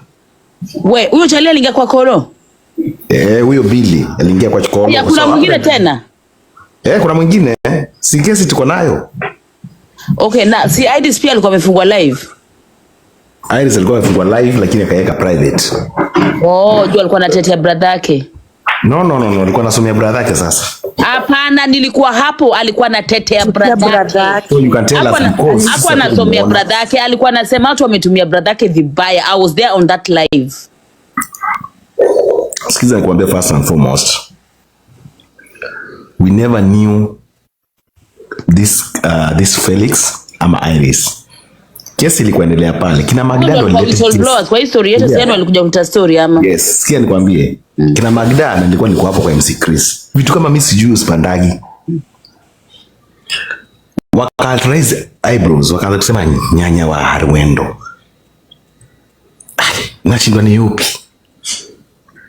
Nikakumbuka kuna nyanya wili kwa anacheza. Nasema I don't pay attention. Mimi si mtu wa hizo sijui game. Mimi you never find me. Utasema mimi stingy lakini haizini babagi by the way. Not a match.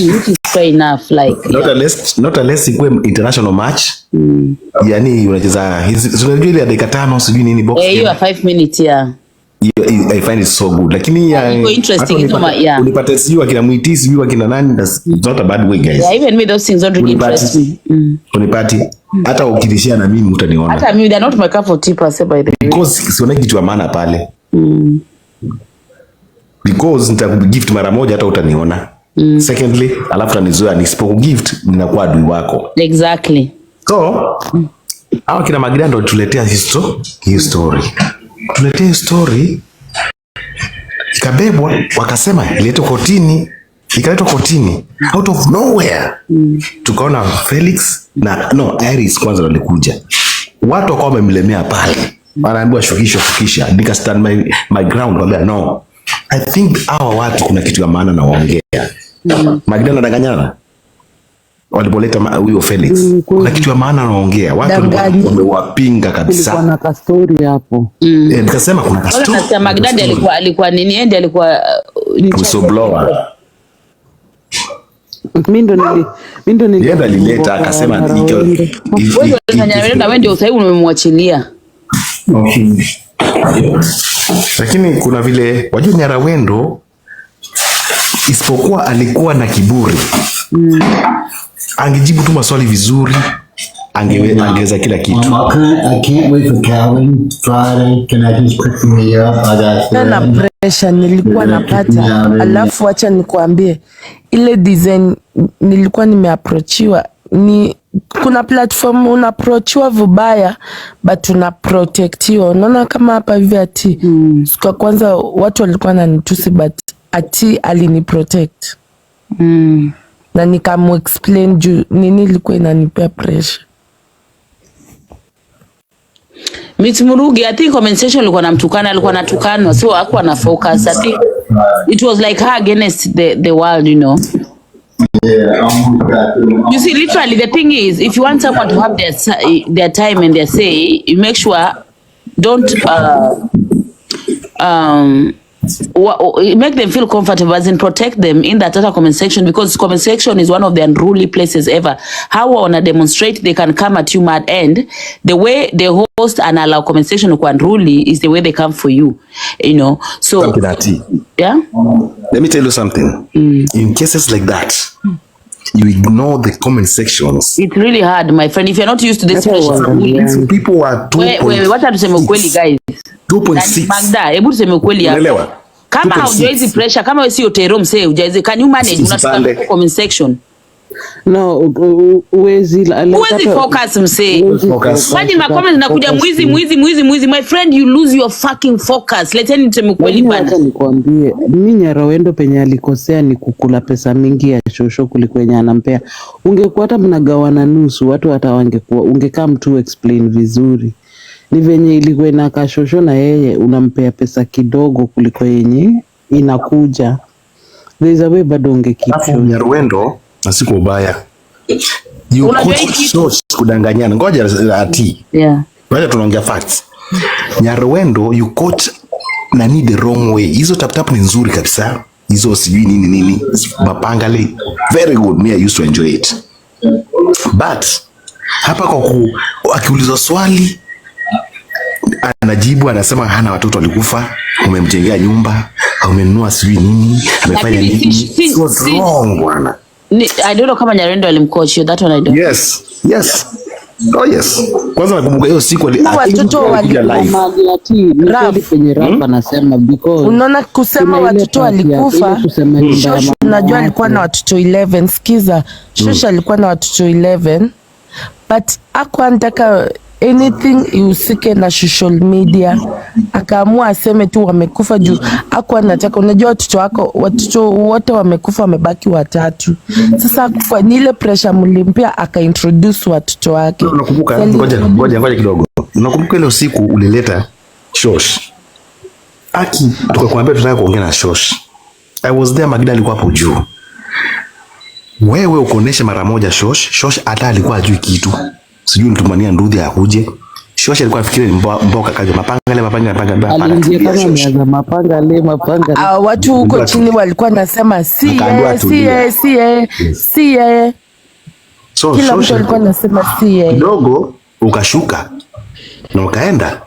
Hapo ndio hivyo alisema, alimwambia aseme ati amenunuliwa shamba.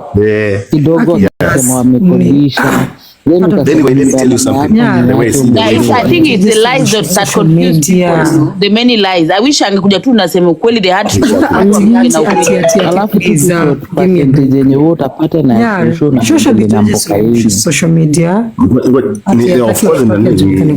Nyarowendo need a good job to introduce. Yeah, that's what I'm saying. Kuna ubaya zile alifanya pia kuna uzuri tu. Yes. When she's getting the beatings, anafapia kwa flowers zake, you know, like she did do good. And I think probably if she had been honest enough, angekuja open up, people would have gone for like a crisis, something to manage things that are better. Because you see, I don't think at this point in time, Shosho is in a better place than she was before. No, I'm saying she has benefited 100 times. Wacha nikwambie, than where she was. And now she's the living God. Kiza, I swear before the living God, Mungu, huyu Mungu mmoja, I swear mimi sikuambia Shosho aseme, nimeswear, kuswear na jina ya Mungu siwezi kubali. Sikuambia Shosho aseme watoto wake wamekufa. Mpaka nikamuuliza, "Guy, umesema hivyo kwa nini?" Akaniambia hataki watoto wake wapitie hii kitu yenye ati ana kila saa nakani kama kimbi. Hivyo tu ndo aliniambia. I swear hivi mama. So let me tell you what is going to happen, because tumekuwa kwa social media, watu ambao wamekuwa hapa kina Atty, kina Magda, wamekaa over 10 to 15 years kwa social media. So we know the end game. The end game is this. Well, this is what I'm projecting. Still, Shosh atarudi kwako. Lakini chunga laana, mwambie aseme vitu za ukweli, fanya content na evidence inawezekana, hata mpeleke Nairobi kwa TV stations and everything, ma radio stations, aojiwe. Hiyo ni mpoka yake. But again, ilikuuliza swali moja ambapo huku nijibu kacheka. Nikakwambia mbona kuna shosh yako mwenyewe biological shosh? Huku mleta. Aya, acha nikwambie shosho yangu alivunjika mguu. Na huyo shosho akasema kama shosho yangu amevunjika mguu, yeye anaweza fanya juu anaenda kurokota nini miwa. Akasema kama italeta pesa niache nifanye. Nikamwambia Dayo kujanga mchana, akaniambia hapana, mchana niko busy, wacha nikujange usiku. Of which pesa kwa namtoa huko. Siku anamtoa huko, anakuja, mnajua vile kwetu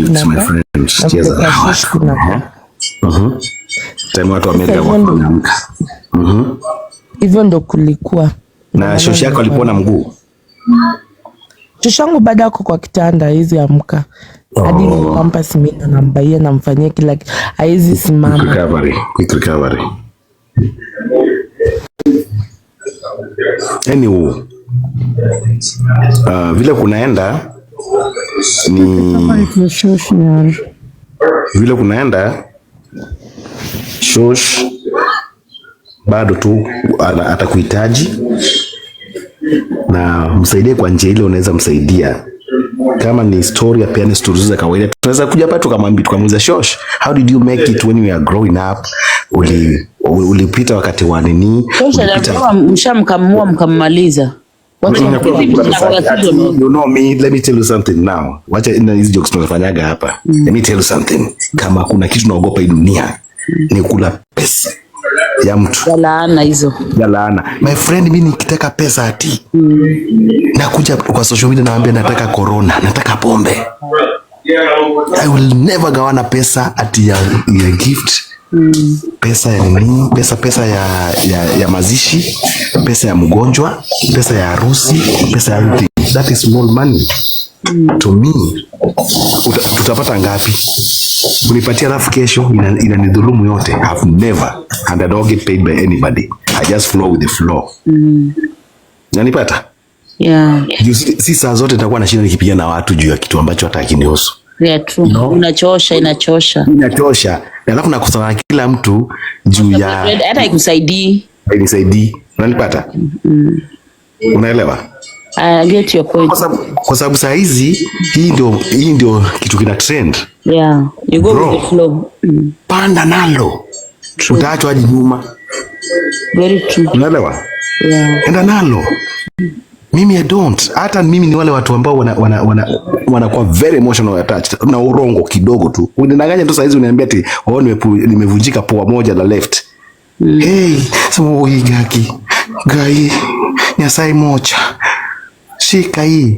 Lakini si ati mimi ati nipatie. No, I don't do that. Lakini pesa hapo nitaomba. All the things happening, I just feel sorry for Shosho because she seems to be the one caught in the quagmire. Unaona? Like everybody is literally fighting her or fighting with her. Kama huyo sasa Felix ako hapo. I wish angesaidiwa alafu watu wachane na yeye. Watu sasa wacha concentrate tu kwa hiyo game yake. Unaelewa?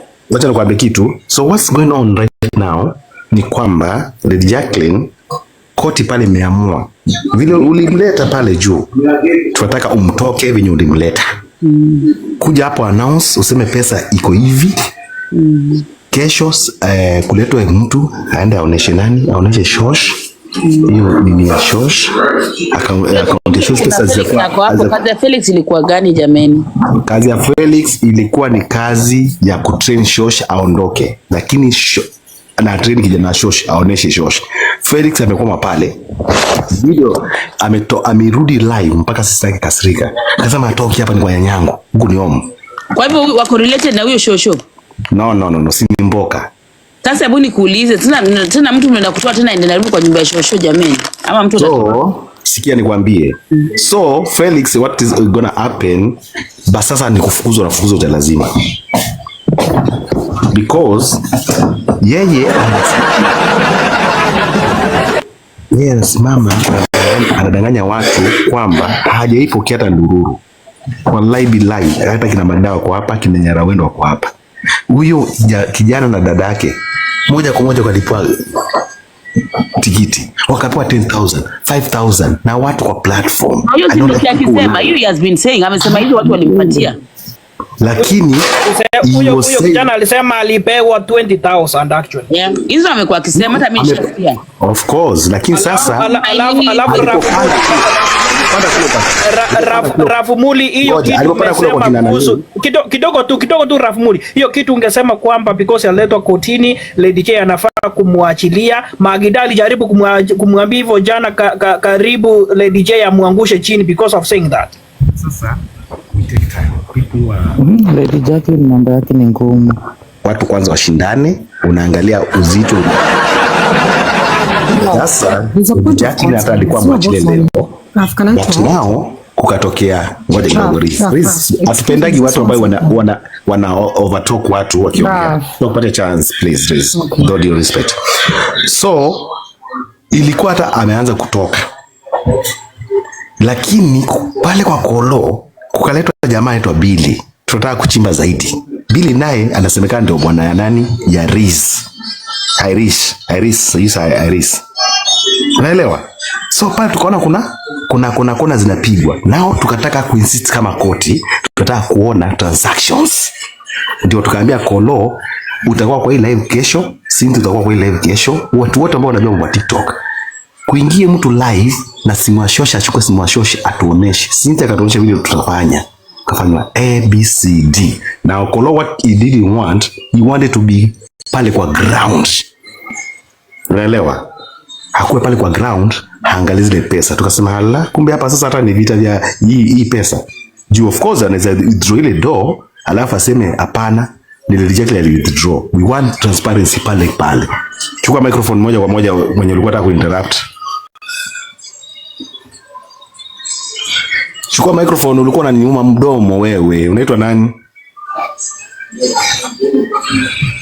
Then keep silent forever. Skiza, Raf, me I'm not even on about the money issue, but point yangu ni hivi, na Nyarozia umekuja ukaenda ya najua you navigate left and right. Point yangu ni saizi Shosho ana seem to overwork, na honestly speaking on my behalf, siongee on behalf of anyone else, ile mboka alikuwa nayo. Na kitu moja mnafaa kukubali ni ati dem anaitwa Wendo, ya aliplay part yake vizuri na akaplay part yake vibaya. Unasikia? Si mmecreate account ya Shosh, member ya simu na kila kitu.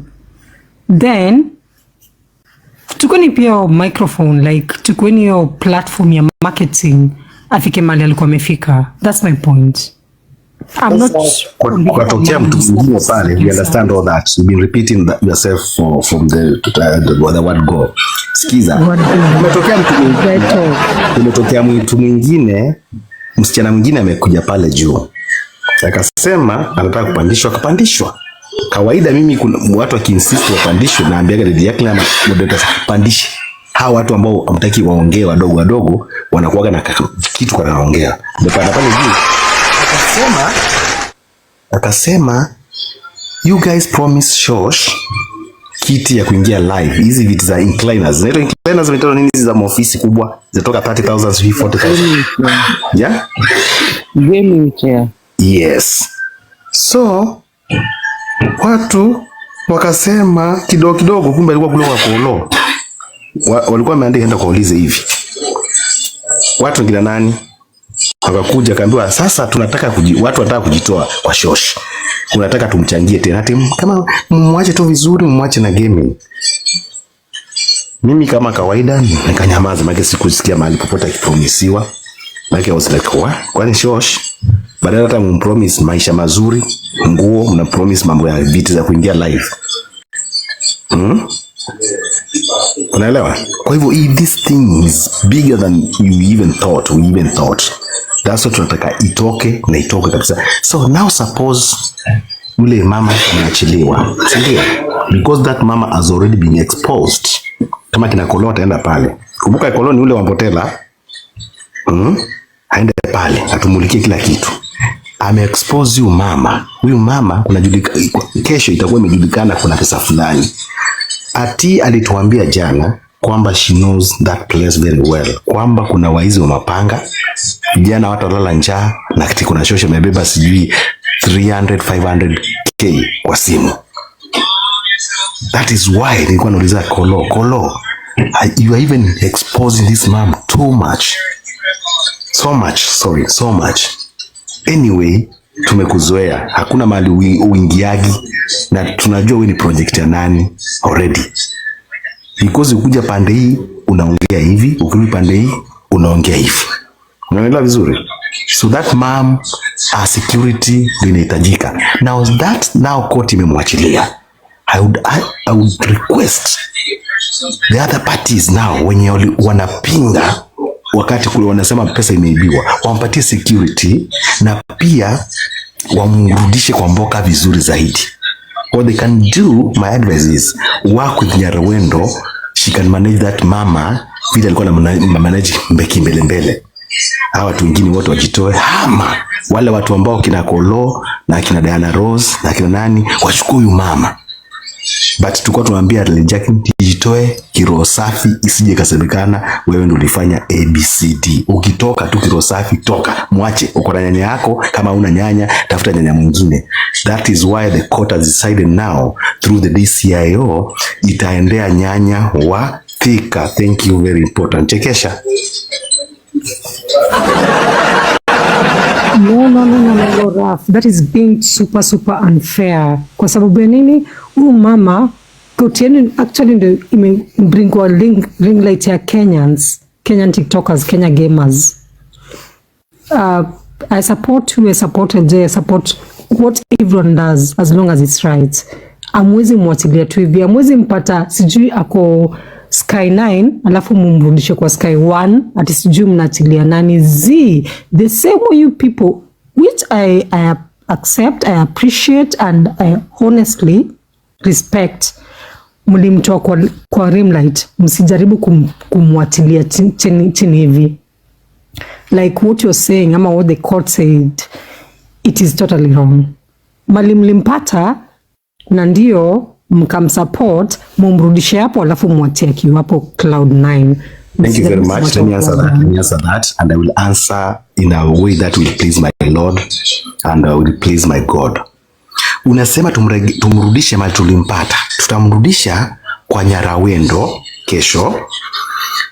Vile alikuwa na simu, alikuwa anaingia kwa Nyarwendo, tutachukua everything, power bank, solar and everything. No. Sisi hivyo. Okay, as long as Nyarwendo atakubali kabisa kwa platform ya like online, aseme sawa. Whatever Shosh gets, jupia Nyarwendo lazima pate, si ati anafanya kazi ya bure. Lazima pate kitu, as long as there's an agreement, it's good to go. But sasa hiyo ni yao. Kesho akijitoa mnaweza chukua hiyo time mwanze ku advise Nyarwendo ama ule mwingine atachukua, so long as huyu unajua hakuna kitu kibaya. Hata Atty atanikubaliana na mimi ama Magda, kwa kitu kibaya kwamba you are doing something out of yani kwa roho yako na unajua hujakula kitu chochote, lakini everywhere ni wewe ni mwizi, just because tuliibiwa pesa ya shule ama because people insinuated that the reject pesa ya shule ama that. Wait a minute. Okay. Ngoja kidogo. I argue with facts. Just because tunasema tulikuliwa hivi ama watu walikuliwa hivi na hivi na hivi. You know, hiyo kitu inaweza kufanya hata usilale. Wacha nikwambie kitu kimoja. Kama mimi ningekuwa nimesomea hii kitu, ati mimi sasa ndio 100% niko pap. Hai, mnijui vizuri. Hizo ring light, mafone, nini nazichukua. Daddy, we know you shout a lot. Unajua kwa matusi you're number 1. Okay. No, sija kutusi. Huyu umemtoa wapi? Hapana, sikiza pia saa zingine unafaa kusikiza, unafaa kunyamazishwa. Amwezi pata shosha huko juu, alafu sijui mseme sijui si nyi pekee umefanya. Kenyans we've done it. Create awareness, mmetusaidia tuka create awareness. Msijaribu kutuambia sijoti mnamrudisha Nyarwendo hapa. Mara ngoja nikuulize aje let me ask you something. Acha kuuliza something. Na kwanza kulingana vile unaongea, wait kidogo. Sasa nakwambia hapa vita ilikuwa nasemekana watu wanakula pesa ya Shosh na manager wake ni mtu fulani na account yake kwa mtu fulani na PayPal kwa mtu fulani.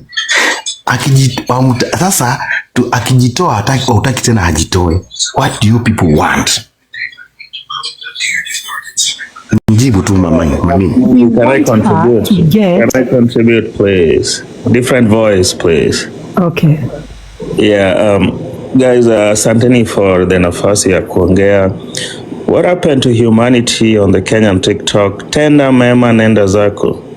So, mkisaidia Shosho kununua sijui nini, muache tu hivyo. But anyway, there's been a lot of back and forth from Nyarawendo, and then now we have Lady Jacqueline's team.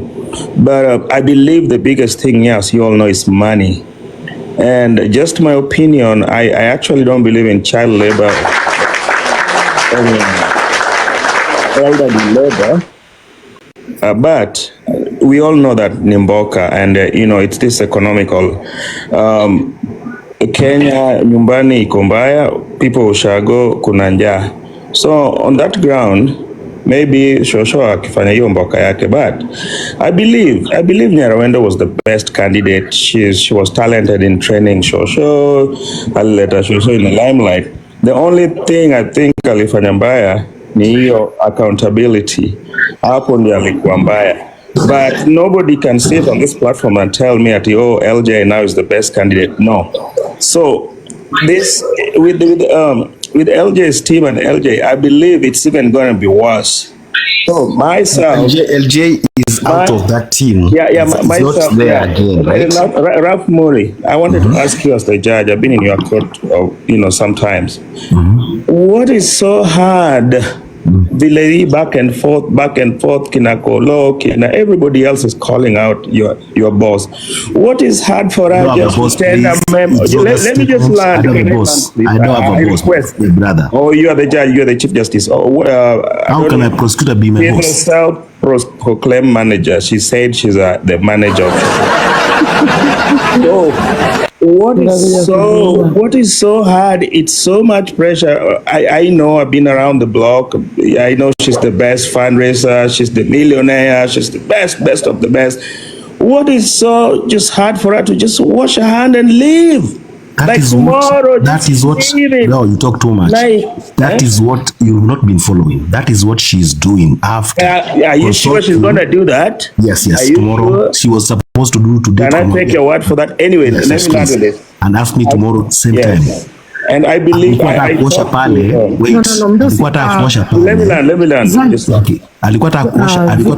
pale tukamwambia watu. Let me just land here. I also talked to Hello yesterday. Let me tell you one thing. We respect the court and that court system of the DJ. It is her who brought us in this limelight. On a rinse. See, you let Nani Ndozi get his court done. Okay, finish that.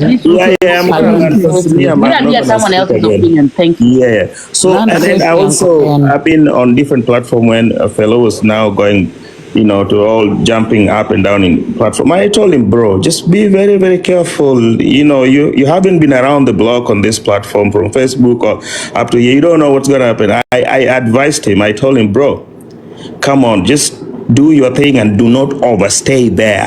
Do not overstay.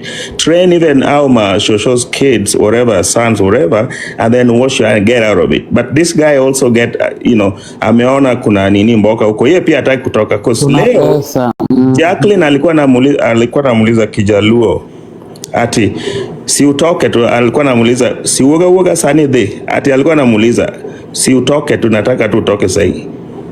Nani fellow alikuwa nakata tu, hataki kutoka hapo. So I think moving forward, Jacqueline's team, you guys need to wash your hands and get out of this. They need you, if you guys want or need to, train huyo fellow train one of the sons, muache Shosho ama hata Nyarawendo arudi huko. But I will never support ati Jacqueline ndio sasa amechukua. No. And there's so much back and forth. Tenda mema nenda zako. She has big stuff going on. She's the queen of millionaire in the TikTok, Kenyan TikTok. Hii ni mboka ndogo kwake, 200,000 shillings only, as she was saying, Kenya shillings. atoke hapo tuache hii drama ya kila siku. I'm done. Thank you guys. Thank you very much. Before I give back, Raf, okay, so Dogo, let me answer this one. Let me answer this. I'm the judge in that court. Give me 1 minute. Bro, please, just 1 minute. Mdozi, one thing I will respect LJ and whoever brought up the limelight about Shosho, na history ya mbuka ya Shosho, over which most of us, like, actually, hata si Kenya tuli appreciate Shosh, ni watu wengi wame support Shosh more than us as Kenyans. That is one thing I respect about Shosh. Na one thing pia na respect LJ kutuambia what she was earning is actually not what she was getting, which we have seen it. Na ati usinirudishe mali tumetoka, which we have seen it, and it was so disappointing. And what is now making me feel bad ni Raf kusema ati turudishe sijui akuendo hiyo story yake aendelee nayo, which is wrong. Amwezi toa mtu sijui wapi alafu mrudishe chini alafu mnamwacha tu hapo. No, you need a plan. You came up with this, we supported you and we fought for you guys, and you guys did whatever you did for Shosh, for her to kufika wapi, kufika mali amefikia saizi. Mboka yake Atty, I agree with you, haijafika ile level iko imefika. Msijaribu kuacha Shosh hapo. That's my point. Now Raf, endelea. When you say kwamba asiachiliwe na unaona kabisa kwamba vita inapigwa pale kwamba so and so is managing the money, the account is lace and this, what do you mean asiachiliwe? What's your take on that? Ama what's your point? Asiachiliwe aje? Make me understand. My point is this. Can I answer? Ama ningoje? My point is this. Go ahead. Yeah, me bring out the limelight, me set up Shosho na kila kitu. Alafu saizi Raf, wewe mwenyewe ndio umesema mnataka kurudishia akuendo Nyar hiyo point. My point is this. Ni sawa, as long as tuko na agreement from Nyar that I don't know who is managing the money. Me, I don't want to talk about money because money is not my motive, it's not my whatever. Shosho apate what she deserves. Juu akiachiliwa peke yake, honestly speaking, kubali ni mkatae. Sisi sote tumeangalia games zake. Ikifika point ya times 3, hata juu times 3 nakuja saa ngapi, sijui tap ya it's general, but when it comes to gifting times 3, hata ajui, which is a clear indication that she cannot read. So msirudi kusema sijui ati okay, Mdosi, msirudi kusema sijui ati Nyar arudishwe hii story bila an agreement. That is my point. Arudishwe agreement ya vile Nyar alikuwa na manage account yake, she was doing it so perfectly and it actually shined. As long as kuna agreement, na kama hakuna agreement na nyinyi wenyewe ndio mmeleta history yote, basi you market Shosh for us. And we support, whoever wants to support Shosh, tutamsupport. That's my point. Okay. I wanna shida unajua Rims unaongea vizuri, but mi naona tuko level 4 but unaongea smart. Chetu nyamaza. It doesn't matter. Don't look at my level. Aujui niko na account ngapi. Level, it doesn't matter. Yeah, when the levels don't matter on this platform. There are people who are level 30 and the brokers. Levels matter a lot. So don't care about Kidogo, they matter a lot. Shows that you're supporting someone. You are saying Shosh mboka yake inaivana. You are level 1 telling us that mboka tunaelewa Shosh ana M-Pesa. So levels matters a lot. Because it shows that you've been gifting that Shosh. How are you promoting the Shosh? E4 level. Levels do not matter because this is not my real account. Nilianzia account, in fact hata wewe ndio sijui umenifanya nifike level 4. Maybe angalia gift mimi kutumia tu process to whatever. Raf, like I told you from the beginning, from the first time I went online with you, That's what I'm telling you guys. Levels matter for the na Kenyan sitaingia TikTokers. hapa na account yangu real juu Kenya. It matters kwa upande wa gifting peke yake. Sasa vibaya sana and I don't want that. Mimi tumanga M-Pesa. Mimi natumanga Sendwave, but sometimes I don't believe on levels. So me, I'm when it's no, but now we are not talking in general. We are talking about this case of Shosh. Okay, I get it. Yes. No, that's the only thing we are talking. Don't deviate, friend. The person you're talking to is not just a simple man. Nilikuwa nasemaje, level ina mate. Kama ingekuwa nimesema Shosh akuja achangiwe, hapo ndo ningekubali aongee juu sijui alichanga ngapi, but sijaileta Shosh achangiwe. Sasa level ina mate hapa juu sijaileta Shosh achangiwe pesa, niseme tebu changieni Shosh pesa kama hii, changieni Shosh. Ni ukweli ama ni uongo? Sijaileta Shosh achangiwe. Kama ingekuwa place ya mchango, ningeachia Rise aongee. But saizi tunaongelelea watu wa gifters.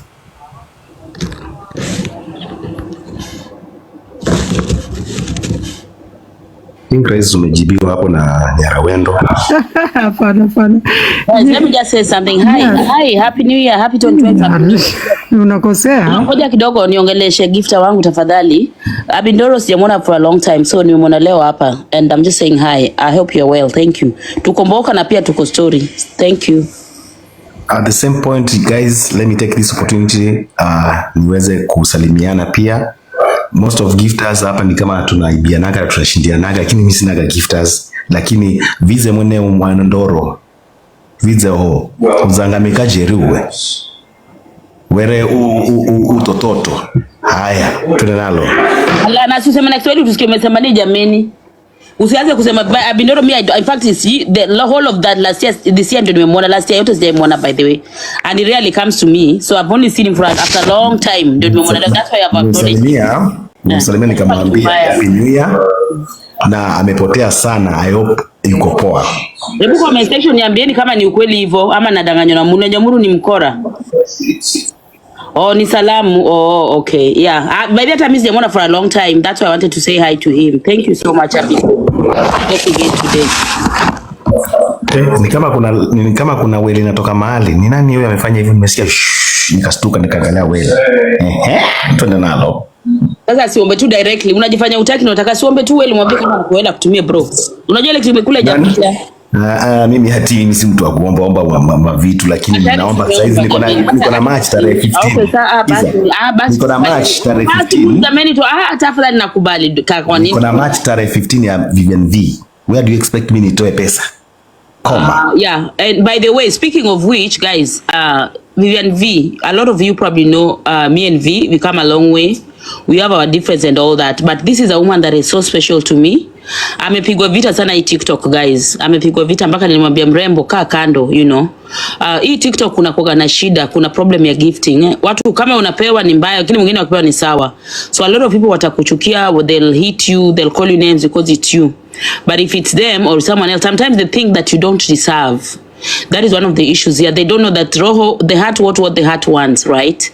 And there's a vibe. Everybody has something about them that, you know. And then again, just because you do not like Muli, don't expect everybody. Don't think the world will stop because you don't like Muli. Don't recruit people to hate. So Vivian, you know, Omnajua, she's really had it hard on this app. So mimi nilimwambia, for the sake of your peace, you know, I respect you. I'll always love you. You are special. You've been special to me, you know. So I'll always be there for you. And there's so many ways I can be there for her. One of the ways is now like she has a game. Support her game, you know, market for her, traction. Try and plead with anyone who can show up for her, because mnajua hii TikTok ikiwa na match, maisha yanakuwa ngumu. Unatorokwa, unatukanwa, unakuwa kama mat. So in a way sometimes you feel a little bit lonely, you get. So I'm asking everybody that is here today and any other day, match is on the 15th. Please, if you can show up to support her, we'll really be appreciated. As you can see, itakuwa kwa Samakas. Thank you so much. We appreciate you. Danke Sean. Chukua microphone. Kwa kukosoa kidogo ama to let you know it's not Danke Sean. Inaitwa Danke. Mimi ni Mjaluo naongea Kijaluo na Kiluya. Inaitwa Danke Sean. Sasa lazima uniaibishe mbele ya watu, unajua obviously I live in England, didn't it? Najua Muli always has to win. Okay, sawa, unaitwaje? Nikubali. Rafu kidogo nilisikia ukisema kwamba kama Shosho alipromisiwa kiti. I was there, kwanza nilikuja kwa platform ya Atty nikaongelelea hiyo kitu. Lady J alitaja hiyo kitu kwa platform yake kwamba walikuwa wafanye mchango wanunulie Shosho kiti ya mboka. Thank you. Okay, thank you very much for that information. I wasn't aware of that thing, but as for now, the way things are going, Jacqueline tomorrow will be addressing the nation after we get each and everything. So henceforth, she's not gonna be associated with anything with money with that Shosh. Now anybody can start that fundraising mahali pengine, and Jacqueline and the team can chip in there. Thank you. Kasongo, if you want, you can start that platform. Alafu the Jacqueline can now come and manake ataambiwa tu ameiba. Unaelewa? Since Shosh ana M-Pesa ana Atty. So hata kama ni wewe utakubali. Of course. Judge, quick question. I realized yourself, there's a lady called DCIO Jacqueline, and then there's also the famous Don King. So I realize you guys are very, very outspoken and vocal and defensive to the one and only Queen LJ. So do you guys get paid, or is this just pro bono? Muli, haujaona hiyo dinosaur moja kidogo. Sorry, Dozi. Haujaona dinosaur Muli? Hata nilikuwa nimeona mtu mnyama amepita hapo nikashtuka roho, hata nilikuwa nini. Ndio nilikuwa nimefanya shares na sijasikia ukiongea. Toka kwa Bindoro. Thank you Abi. Na mvera mtumia sawe mulungu nako asamba. Aya, go nalo. Oh yes, I wanted to repeat. Thank you, Mr. Judge. I realized there's three of you. I don't know, you guys are the top team, top lawyers or top defense, whatever, right? So it's you, the DCIO, Lady Jacqueline, and then the famous Don King. You guys are always very vocal, defensive, protective about LJ. I think it's the Queen LJ. Do you guys get paid, or is it pro bono? Thank you. A very quick answer is that all right, after the public has left, I want to take this opportunity first and foremost to let you know that when you sign an agreement with your company, you don't go saying that you are paid or you are not paid. I'm afraid that I can be robbed anytime. So for now, I wanna just stay silent. Silence is a very big answer. Thank you. And it's my virtue to keep silence on that matter. Thank you. Now let me speak. I'll speak for Muli as a friend of Muli, not a friend of the court. You know, Muli as a person, someone that I've known. One thing about him. The best thing about him, when he's loyal, he's loyal. When he's horrible, he's horrible. So I think at this point in time, he is being just a good friend and standing with a friend. Maybe paid or maybe not paid or maybe fails or whatever. But I know he's doing it from his heart. Tunajua. So that one I can vouch for him. He's probably doing it from this is my body. I have to protect them and all that. But one day he's gonna use them against you. Unajua tu ni stock. Anatengeneza stock. Na nimemute. Yeah, I only lakini nyinyi muone Atty anajaribu kunipopoka. No, I only have a question because we know high profile defensive lawyers defend murderers. They know that this guy murdered somebody, but they get paid millions of money, so they will defend this guy to death. But I don't get it. I don't understand how you guys defend someone on here. That's just my question. The fact is that when I do defend someone, I have done thorough investigations na nikajua kabisa. I've stood with people who might not definitely have messed up, but once nikijua akona ukweli fulani, I'll make sure that nimedefend huyo mtu ndio asinyanyaswe zaidi. I once stood with this Nyarawendo hapa kwa hii platform ya nani ya Atty, nikamwambia lao ungali toa kiburi leo hizi story zote na kuambia saizi ungekuwa hata unachapa mboga safi zaidi kuliko kwa everybody, lakini kwa sababu uliongoza kiburi hapo. Lakini mimi nilikuwa sijakusikia kwa sababu ulikataa kuongea, na sasa umeongea, nimekuelewa side yako, unanielewa? So I cannot throw ati niseme alikuwa naiba. I don't have any evidence kwamba alikuwa naiba. Since kwanza sasa hivi ni realize kwamba hata Shosh hata ajui hata kuandika ABCD, secondary hata na ID, hata akipewa 1000 Shosh alikuwa anaokota miwa, hata akipewa 300 Shosh alikuwa anaokota miwa, simu, nyumba, ring lights, barafu zile Shosh anaekewa kwa miguu zilikuwa za nani, zilikuwa za Nyarawendo. Hiyo yote ni pesa. Vile nilivyoelewa hiyo story nikasema Nyarawendo pia kuna part yake ya kuzungumza. So to answer you is that I will always stand with people that are loyal, to So Rafumuli, wewe kama charge, unaona umesema kesho kuna official announcement Umesema kesho kuna official announcement kutoka kwa Lady J ya kujitoa, bila ulisema hizo sola mlinunua ring lights nini sichukuliwe, muachie huyo Shosho hizo vitu because pesa sio zenu, pesa sikiza nikwambia kitu ni sasa kutoka sio za Lady J, sio za Lady J. Huyo Atty beauty wewe, kuna mtu Atty Musae, huyo ni Atty learn kusoma vitu na kuwa sarcastic. I was just answering this thing. Nilikuwa najibu huyu Rims aliposema kwamba turegeshe Shosh Malia alikuwepo. Nikamuuliza kwa sababu tulimtoa kwa Nyarawendo akiwa ana ring light, hana simu, hana solar, hana power bank, hana hana ma people. Tuchukue zile, tuchukue everything. That was my question. Akaniambia la Asha. No. I want to work with smart people here. Thank you. Let me tell you one thing, yeah. As a person, if I'd known Nyarawendo before these things, I would have probably advised her differently. But because I knew her later, the thing is, everybody needs someone to consult with a strategist. Yeah, she could be good in she could be creative, she could be smart, but maybe she's not good in public response, public presentation, and public speaking. Unaona? So Mimi, if I'd known her, I think things would have been different because I would advise her different, right? But you see, she came there with that attitude of you guys mnanikujia vibaya. She did not know how to handle the situation she was in. I think that was one of her downfall. And then as again, so many people have said, she lied.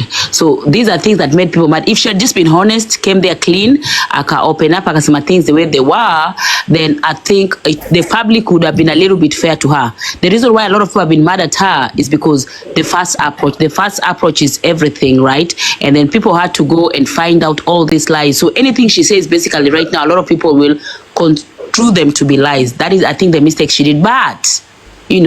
But once people realized that there was a lie, okay, and once people knew that these two people are good for each other, if they meant well for both of them, because Nyarawendo is also a hustler, she is also trying to survive. Maybe she was doing it the right way, but I think she also deserved to still have the meat on her plate. You guys, what you did, you literally took the meat off her plate completely when she was a brainchild. Unaona? If you guys meant well, the reason why you just said your part, you say that she lied, and you say that TikTokers and Kenyans don't like liars. Most of people live in abroad whereby we are westernized. A small lie ruins everything, right? So now it is her who was supposed now. She did not lie in one instance. Ama mbili, it's multiple, because if you remember the stories of Zuchu, remember the stories of kile kasichana kalikuwa kameni and all that stuff, now Shosh and all that stuff, it's piled up. So watu hata ukisema watu walimtoa nyama ni yeye mwenyewe, it's upon her now to build herself up, aseme guys I'm sorry, ama akuja na content ingine tofauti, ama alete mtu mwingine tofauti, alete mtu mwingine. Huyu anapenda kuingilia watu wakiongea na ninapata ati tukanane hapa, alafu nikalale. Wewe ukiongea unaenda kulala wapi?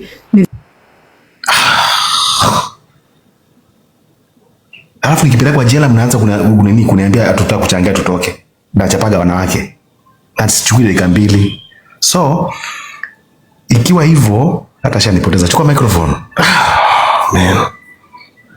Nani, Rick, you are going to learn to have that, public speaking and engaging people in a public place. Like when someone is talking, it's actually very rude to cut people short unless you have an emergency. But what is it? Can't you just wait someone to amalize and then you take the microphone? And you do it this so many times. I don't even understand why. Learn, please. Let us learn to allow others to drop their point, please. It's very important.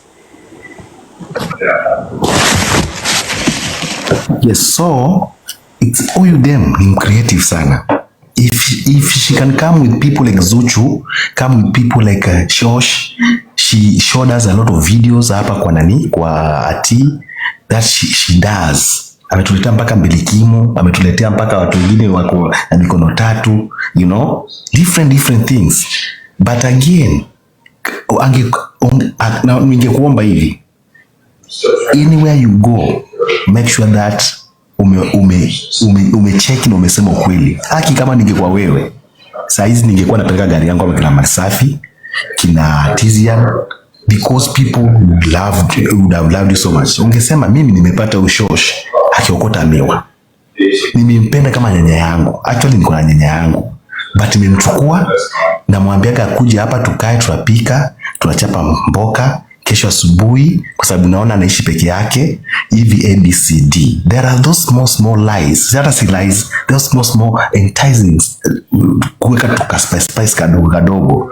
Lakini si ile rongo mingi, mara ni nyanyangu, mara nimejengea nyumba, mara nimemla sofa and other stuff na vitu vingi. Alafu ukipandishwa kwa platform, mahali hapo unajua hapa ndio it's do or die. Hapo ndio kuna kiburi zaidi. Akini mimi kama ningekuwa wewe, Alan wasaalan, ungekuwa saizi kuna pickup zako 3 zinachotea watu hizo mio, unafikiria ni mchezo. Kwa sababu ungekuja useme Shosh nilimuokota mahali fulani akifanya ABCD, she has a talent and I actually ninataka apande kwa Churchill show ama apande kwa Kenya's Got Talent. My friend, ungeona vile pesa ingemiminika. Wacha ni mute Riz, chukua microphone. Riz, chukua microphone. I am sorry for cutting you short. I'm sorry kuingilia watu wako Atty kwa group. And we are going to disagree anyway. Like, vile umeland, that was my point anyway. And that was my point actually. That was my point actually. Umeland poa, so nimeland lesson pia, nite kukata watu short. Another thing is that Mboka Shosh, whether the court ama let me call it a court, ama Lady Jack ni yuko ama yuko, whether Nyarawendo yuko ama yuko, whether Felix yuko ama yuko, ikiwa imeandikwa Mboka yake itaivana. That's what we believe. Whether anybody yuko ama yuko, ikiwa ameandikiwa hiyo riziki yake atakuwa naipata. Wallahi billahi ataipata. Ikiwa ndo Rafumuli. Thank you, yes. Rafumuli. Yes, sir. Why do I feel kwamba siku hizi ni kama hata Shosho ni kama, yani ni kama anaogopa Lady J kind of something. Ni kama hata yeye ukimwangalia tu ni kama amechoka tu na hii mambo jamani. The reason why ni kwamba kumbuka Shosh alikuwa si mtu wa hizi vitu zinachokesha. Hata mwenyewe sangi unafuatilianga umbea, unapigana vita mpaka zinakuchokesha. So Shosh alikuwa na maisha yake mazuri, alikuja akakuwa introduced kwa lives, akawa anasema mpangale and all those stuff, right? Now wakuja kwa upapatikana kuna vita, mara watu wametumwa kwake, mara sasa kuna kijana amekwama kwake, mara kuna huyu Nyarawendo naye pia yuko hapo, mara kuna watu wa social media wanapiga simu. Unakuta sasa hata she's drained. Hata ukiangalia hali yake ya afya imedhoofika zaidi. Kumbuka yeye si kama sisi. Kumbuka ana nguvu kama mimi na wewe. anaenda kilala akifikiria oi Nyasaye iliingia wapi? Hata kama napata pesa si kwa namna hii. Have I answered your question, Mosai? Yes, you have answered my question. Maybe akiwa na Nyarawendo akukuwa na vita nini, lakini siku hizi kama amechoka sana na hizo vita. Yes, kwa sababu pale kwa Nyarawendo she was being guided ama kuwa coached, na hakuna mtu alikuwa anafuatilia. Actually personally, na watu wengi 98% believed that huyu ni Shosh wa Nyarawendo, and we were like wow, we love Shosh Nyarawendo so much. And the rapport, ile connection akona nayo na nyanya yake was one of the best. Most of us tulikuwa tunamiss hata mashoshi wetu akikama danganyana mnadanganyana, because that connection was so tight, very nice, only to find out kwamba kuna watu wengine, na kuna msemo unasemaga nothing is hidden or will be hidden under the sun. That is the only problem. Judge, chukua microphone. Yeah, so assume from tomorrow, Mr. Judge, there's no Lady LJ, there's no Nyarawendo, there's no Felix. What, in your honest opinion, what will be the best way forward and solution without Shosho suffering? Way forward and solution. The way forward without those three parties. Okay, without those three parties, now we have another party that was fighting. Unakumbuka? Now let me tell you something.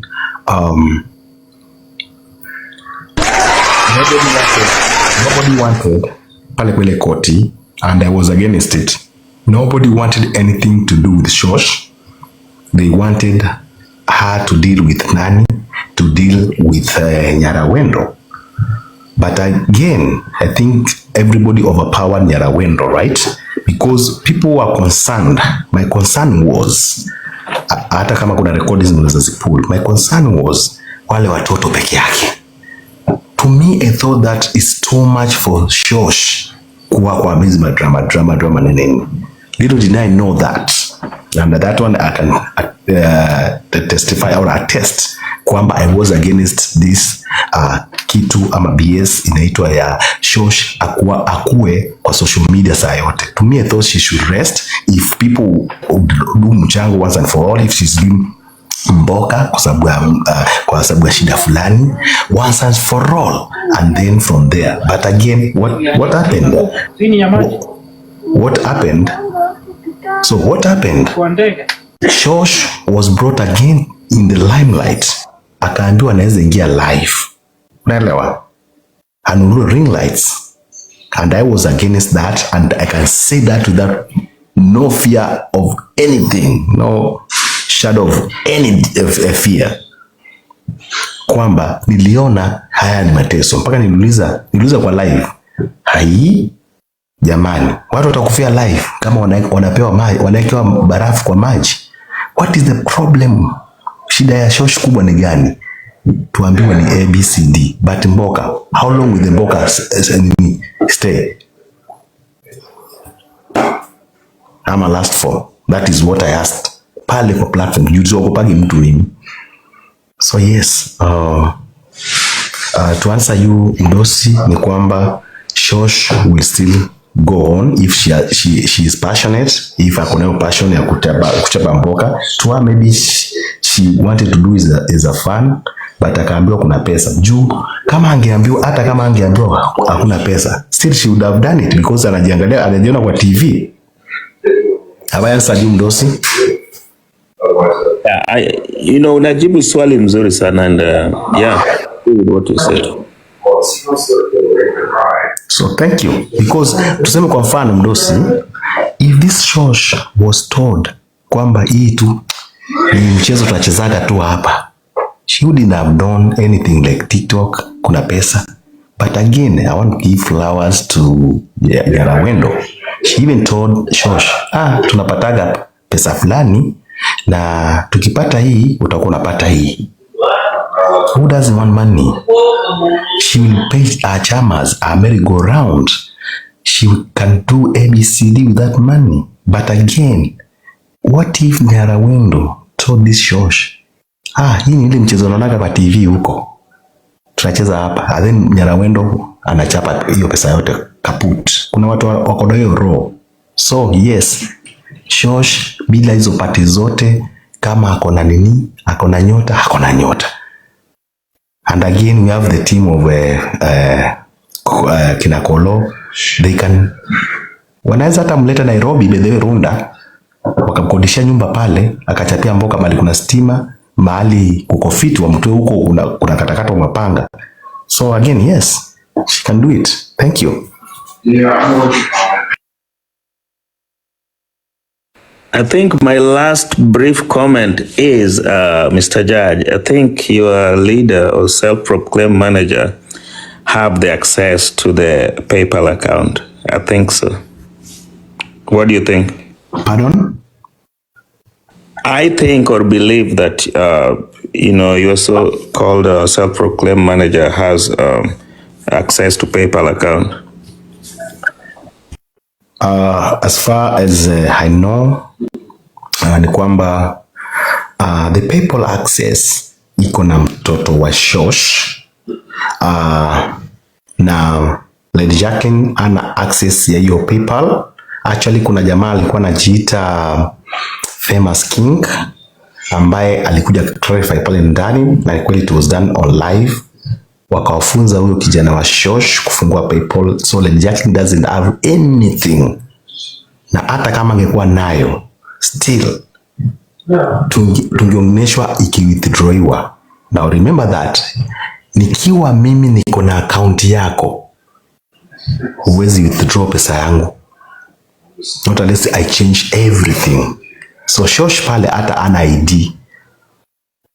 ID inatumika hata, email ambayo inatumika ya kijana wa Shosh, ambaye also I came to notice that ako kwa TikTok. I answer things that I've had na ambazo nazijua. Vitu ambazo sijui huwaga na I let watu wengine wazijibu, ama unanituma naenda kuuliza swali kama hilo, because huwaga siogopi chochote. So I believe that Lady Jacqueline doesn't have anything. She's so smart to get those things. Akipata hizo vitu anajua that hiyo ndo mwisho wake. So if we can say mahali Lady Jacqueline amefaidikia ni kwamba she got that traction. We in the court we got that traction of people na hii kesi ya nani ya Shosh. That's the only benefit maybe ile koti ama Lady Jacqueline alipata. Ndugu, umejibu vizuri sana. I'm just going to mute and listen for now. But thanks for all the, your response. Yeah. Thank you. Don't forget we are in court 7 o'clock Kenyan time. So I don't know what's the time, because I'm going to listen carefully, because I'm following up this. Raf, I'm not fighting against anyone. I'm there for Shosh. Like, I'm here for Shosh. Do you think it's really fair? Yeah, I understand what you've done, what the team has done for supporting Shosh, which is very, very good. But is it really fair kumwachilia tu hivyo? Shosh, is it really fair? Like, is it really fair kumwachilia hivyo, understanding how TikTok is so complicated for someone who does not understand TikTok?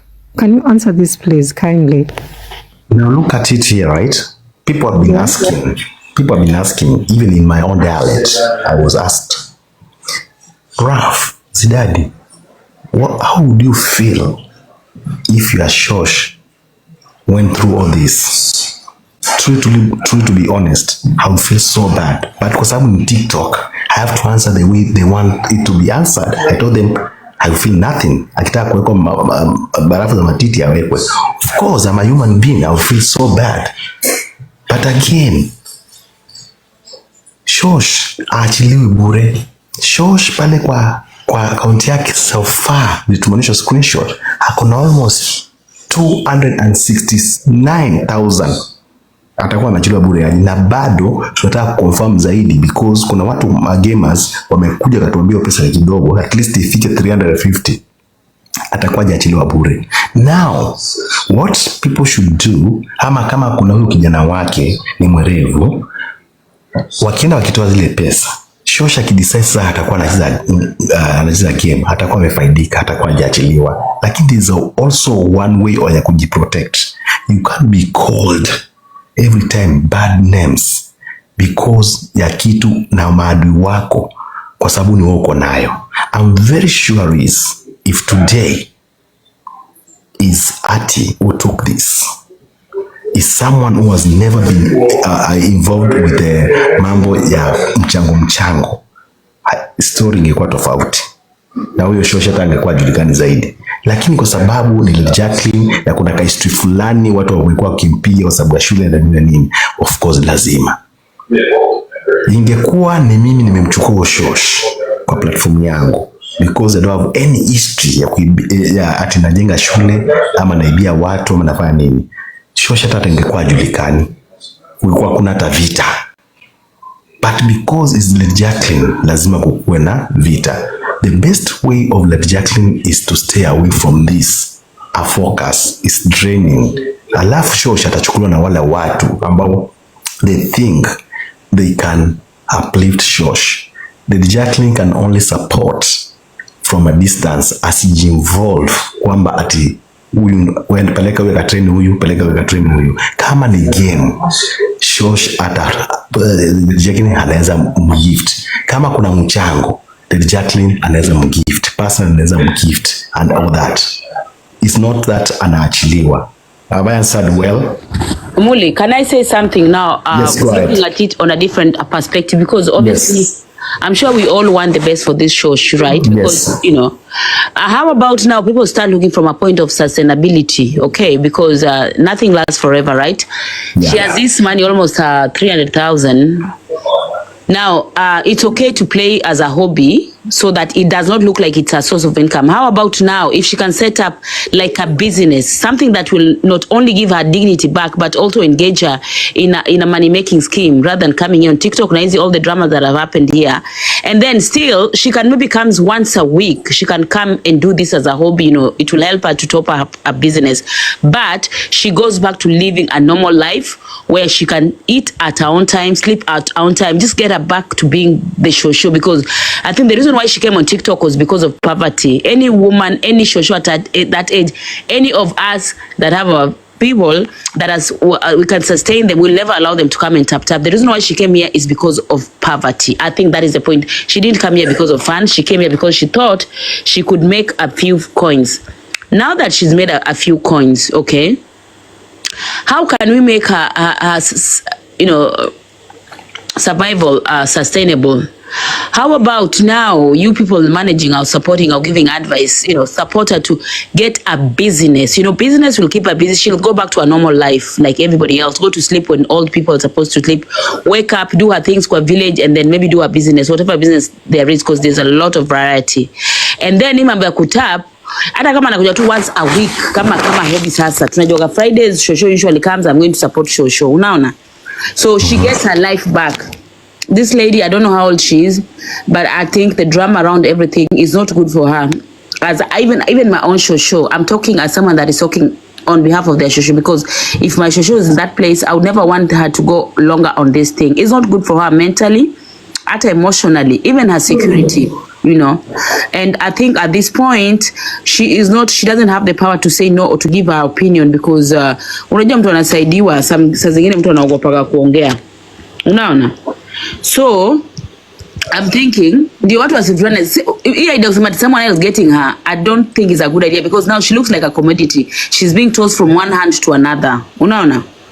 We want her also to have peace, to go back to her normal life. So the idea of someone else taking her, ni kama slaves, you know, during the slave trade when people were being sold from one master to another.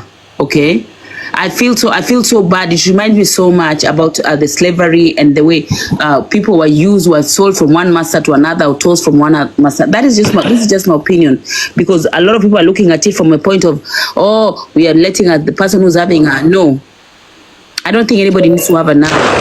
And when it comes to hizi mambo za kucheza game, Shosho is not an idiot.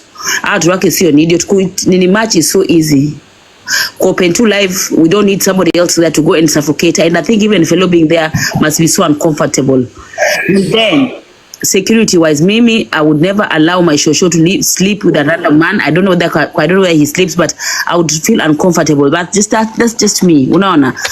So I think at this point we should start having a discussion from a different perspective, okay? 300,000 is a lot of money, honestly speaking. If she hasn't got any responsibility, she's not paying rent, she's not paying bills, you know, she's not paying school fees. This is money that she can even save, put like maybe 150 or 200 in a savings account if she has one. The 100,000, get something to keep her going, because you can't tell me that Shosho in a month spends like 20,000, you know. The least maybe is about 10,000 herself. I don't know about, I'm talking about an individual. So, Shosho, everything has its time, guys. You know, nothing is a permanent. Now, if it was a TikTok, surely it's not going to seasonal. So people should start thinking of long-term support and things that will be sustainable for this lady, because we still want to see her. And then also, ile absence makes the heart grow fonder. So the moment anakona see kama says every time she's all over the place, like Lena comes once in a while, you know, people that love her will show up for her and will know siku ya Shosho siku fulani she comes, does a thing and goes back to the other side of life. So this is just my opinion anyway. That's a very good opinion. The same points nilikuwa nasema pale wakati wa kwanza kabisa, nikasema kama Shosh angekuwa anafanya kitu kama hobby, we would have enjoyed. Lakini anafanya kama mboka, that's why people will start fighting, and already people simunaona wana fight. Everybody is fighting, right? Mpaka mimi nishaingishwa ndani naambiwa I'm part of it, nakula nini na nini, of which is okay, right? But again, your point is very good, well driven, and now, kama hii tu hata pesa jatoka imeleta siasa. This question na inakuja kwako, right? Ati watu watakaji chini waanze kudiscuss vile Shosha atakiwa biashara na everything. Who wants that? Because atasemekana hapana, pesa ilikuwa hivi na hivi. So what is there? I think those people are not involved in these all sagas like you ama watu wengine. You can come up with that idea. You can approach Shosh privately ama kwa TikTok video na vipenda ama mtu yoyote. Advise afanye kitu kama hicho. Lakini I would advise those people who are fighting, the court should not be there at all. Kuambia Shosh weka biashara hii, fanya hii. What people can do ni wale ambao wanataka kwenda pale, of which kama ni kina Kolo njaa tupu. Pesa Shosh wale wanakulaga pesa mpaka matanga bwana, hawaogopi chochote, unaelewa? Na hii story itakuwa imekatika, but Shosh atakuwa anafaidika sana. And what kind of biashara anaweza fanya? Ukiuliza tu hata age. No, Shosho is very active. If at her age she used to walk akikota miwa, surely. Hata ukimwona ule Shosho, she's still a strong person. If she used to walk at night akikota miwa, surely she can do something for herself. She's not that old. Unaona, maybe just not have had a good life, but she's not that old, right? Na huko ushago, kuna watu wanakukata na maduka kwa nyumba zao. She doesn't even have to go somewhere to do the business. You can even open your own duka in your house. You have basic amenities like things like sugar, salt, viberiti, hizi vitu za kawaida. So people wanajua kwa nani tunaendaka tunanunua vitu kama hizo. Like something that is sustainable, something that will keep her going. Akona mashuga hapo, akona mafuta, akona the basic things that keep us going in the village. And then she has this one day that she comes on TikTok to talk her business. Unaona, because I'm talking to someone who's on her own. I don't know that she has someone else she's looking after, but I'm sure najua hana vitu kama school fees, right?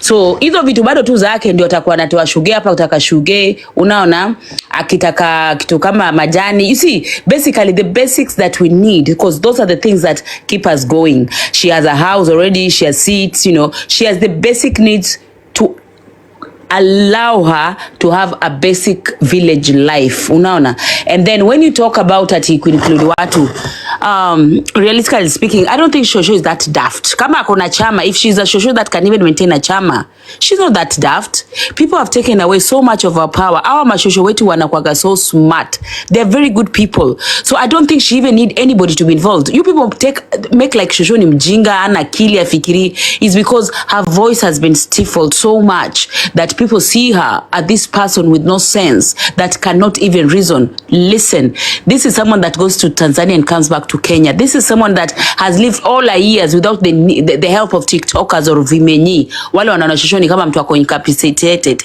Shosho probably might just be economically not able or empowered, but she's smart, she's intelligent, she looks after herself, she knows how to clean her house, cook for her food. She's looked after 11 children. God bless the souls of the one that have died. So this perception that Shosho needs help almost in everything is so delusional, and it comes from a place of people that wanangalia mboka. Nobody at all needs to support Shosho, and nobody has to be there. Hata hii mambo yenyu kukalia huko was just self-inflicted. Fellow would have gone there, said the things, and he would have been on his way. Hii mambo ya kusema Shosho ajui, you people are taking so much power away from her because it's convenient for the people that are sticking there. Unaona? So mambo ya biashara yeye kama that is her area, she lives in that area, she knows what she can do. That is something that herself she doesn't even have to be done for. She all she needs is someone to give her that idea, to advise her, because literally I think in her head now she might think this thing will run on together. She might think so. So she needs to be told that this thing is seasonal, but before it cuts off, you need to establish yourself.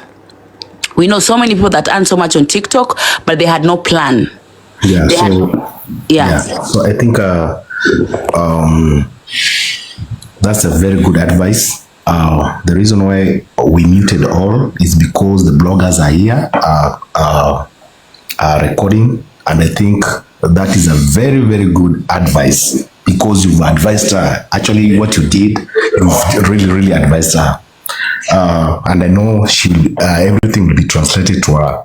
Na ndio hawa washoshi wetu wanakuaga werevu sana. Kumbuka ni hawa watu wamezaa mababa zetu, mama zetu, wameona faa, wamelea mama zetu, wamelea baba zetu. Unaelewa? So actually that's a very good idea. Na she doesn't need any TikToker kumweleza atifanya hivi, fanya hivi. Hatakuaga hapo wakati alikuwa anafanya hizo biashara zake za kwenda Tanzania, Mwanza, sijui kufanya nini, kuuza miwa and all that stuff. So yes, it's a good idea. I think TikTokers should at least take a break. Tuache Shosho ajifikirie. Tumwache na watoto wake sasa wakuje ile time wanataka kukuja. Let us not be involved again pale ndani. Ajifanyie mambo yake. Alafu mama hapumzike. Saizi anapigwa na roho. I'm telling you, as we are talking, anapigwa simu kama 500. Shosh, Ibiro, kuja tuambie. Unajua alibadilishwa number, by the way. She doesn't have her original number. She has a different number now. So I think she has limited. She's limited. Yeah. Secondly, sasa kuna wale watu wanataka kuchapa mboka. Kuna wale watu nao wanataka kupinga wengine. No, we are not smart. We are the smartest. Hapana, sisi tufanye hivi. People saa hizi badala waanze kufikiria, okay fine, huyu Shosh pesa yake ile itatoka namna gani, ataanza maisha namna gani, pumzisha Shosh. They are very busy kuchanga pesa ya flight. Kama really you wanted the best of that Shosh, ungechangisha pesa ya nini, ya flight. Hiyo pesa ungesema hapana, huyu Shosh kwa sababu anadhulumiwa, wacha tufanye ABCD, tumwanzie kitu kama fulani. Wacha nipande basi ya easy coach niumie, but because you have self interest, you'll go there minching na wajinga kweli ndo tuliwao. Unaelewa? Tutatoa kwa sababu we want to be part of it, but wakati Shosh anataka ABCD uonekane pale, is it a must upande ndege? Hiyo pesa ungekuwa ndo kuna utu, ungepanda easy coach ama sijui pesa hizo zilikuwa niliacha huko zikiitwa Direct Express ama nini, nikaitaje ABCD Otieno twende show, hizo mabasi ya kwenda huko Nyakachi tu Unaelewa? Those are things mi huwa nafikiria. Lakini just because unataka kuonekana umepanda ndege, kutoka hapo ni to and from, that is almost 20k, si ndio? Ama 15k. Kuna pesa ya machozi hapa juu umefutwa tu pesa just because of umebeba ring light, umebeba kamera yako, unaenda kuoji mtu. It's not bad. Enda, lakini je, huyo Shosh umeenda kumpelekea faida gani? Unaelewa? Si kama unapata ati vizuri sana. Sipigi mtu wote ende. Guys, can you tap the live tangu kwa sahi, by the way. Tap guys. I get your point. That's what I'm saying, that you see obviously we fellow wa Shosh, hebu panda hapa, nimeona fellow ameshakuwa celebrity, by the way. Na fellow utuambie kama mnunua motorbike, because hata wewe hatutaki toke bure. We want you to get your rightful gains, the things that you are promised, you should get them. Kama ulipromise your motorbike, we are here to support you, patie kwa sababu ni haki yako. And of course you've taken your time to go there and support. So isikiwe wanakuambia tu ya kufunga macho, ya kukuweka hapo, kuweka manini, like a studio or stage of, cover things up. So hopefully the people that promised this guy a bike, honestly, I think they're also going to give it to him because he deserves it. He took his time, he volunteered. And as I said, everybody is after something.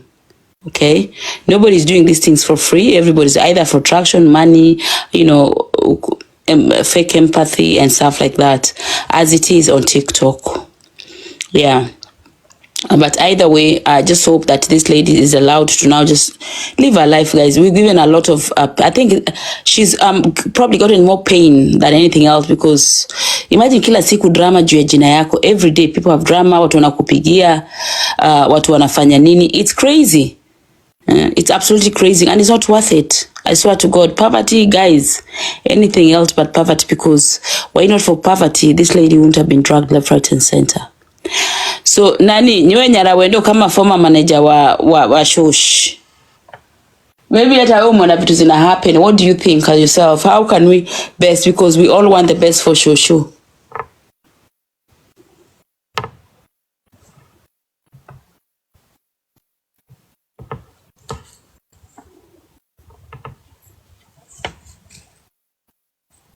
Allah, is Nyarwendo asleep?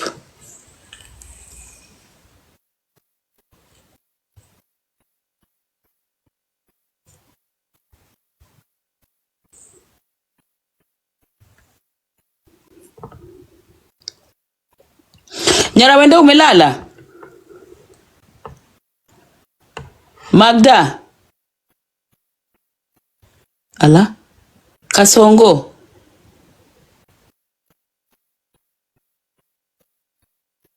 Kwani uli ni mimi na wewe tuko hapa kwa hii live? Tuko hapa tunawasikia. Yeah, I thought Nyarwendo was awake. It seemed like she's asleep because I really wanted to hear what she has to say. It's early in the morning and she's been here for so long. Yeah, I wanted to hear what she has to say on everything that is happening now that she's also been part of the spectators watching what is happening to this mama. And the way forward, because I know her and Shosh has been in touch. I don't know whether it's true, but I think they've been in communication.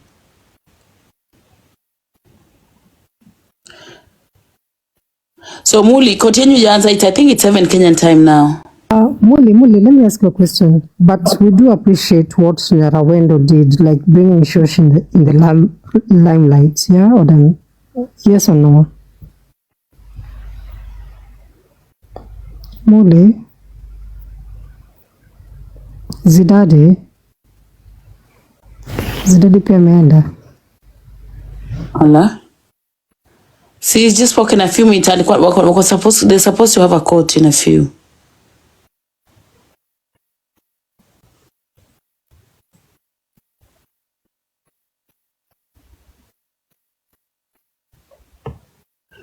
Yani watu kwa guest na wamelala kwa guest surely.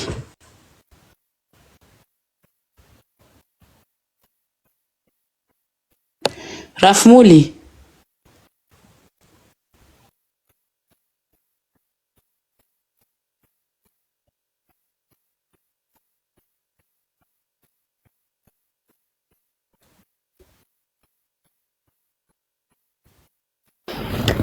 Anyway, Atty, it was a very good discussion.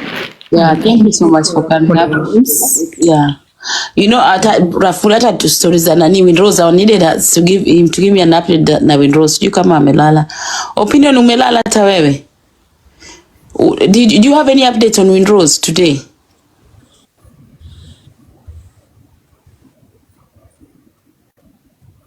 Guys, hebu niambie in the comment section, how is Nani Windrose? Have they sorted? Has she settled today? I haven't heard anything. Hata sijui kama leo alikuwa live, but I hope she's settled well. I hope watu wamenini. The things that she had going on and off has now calmed down. But I heard she said that she's no longer going to be hopping on platforms. Atakuwa tu na chill. That's what I heard her say the other day.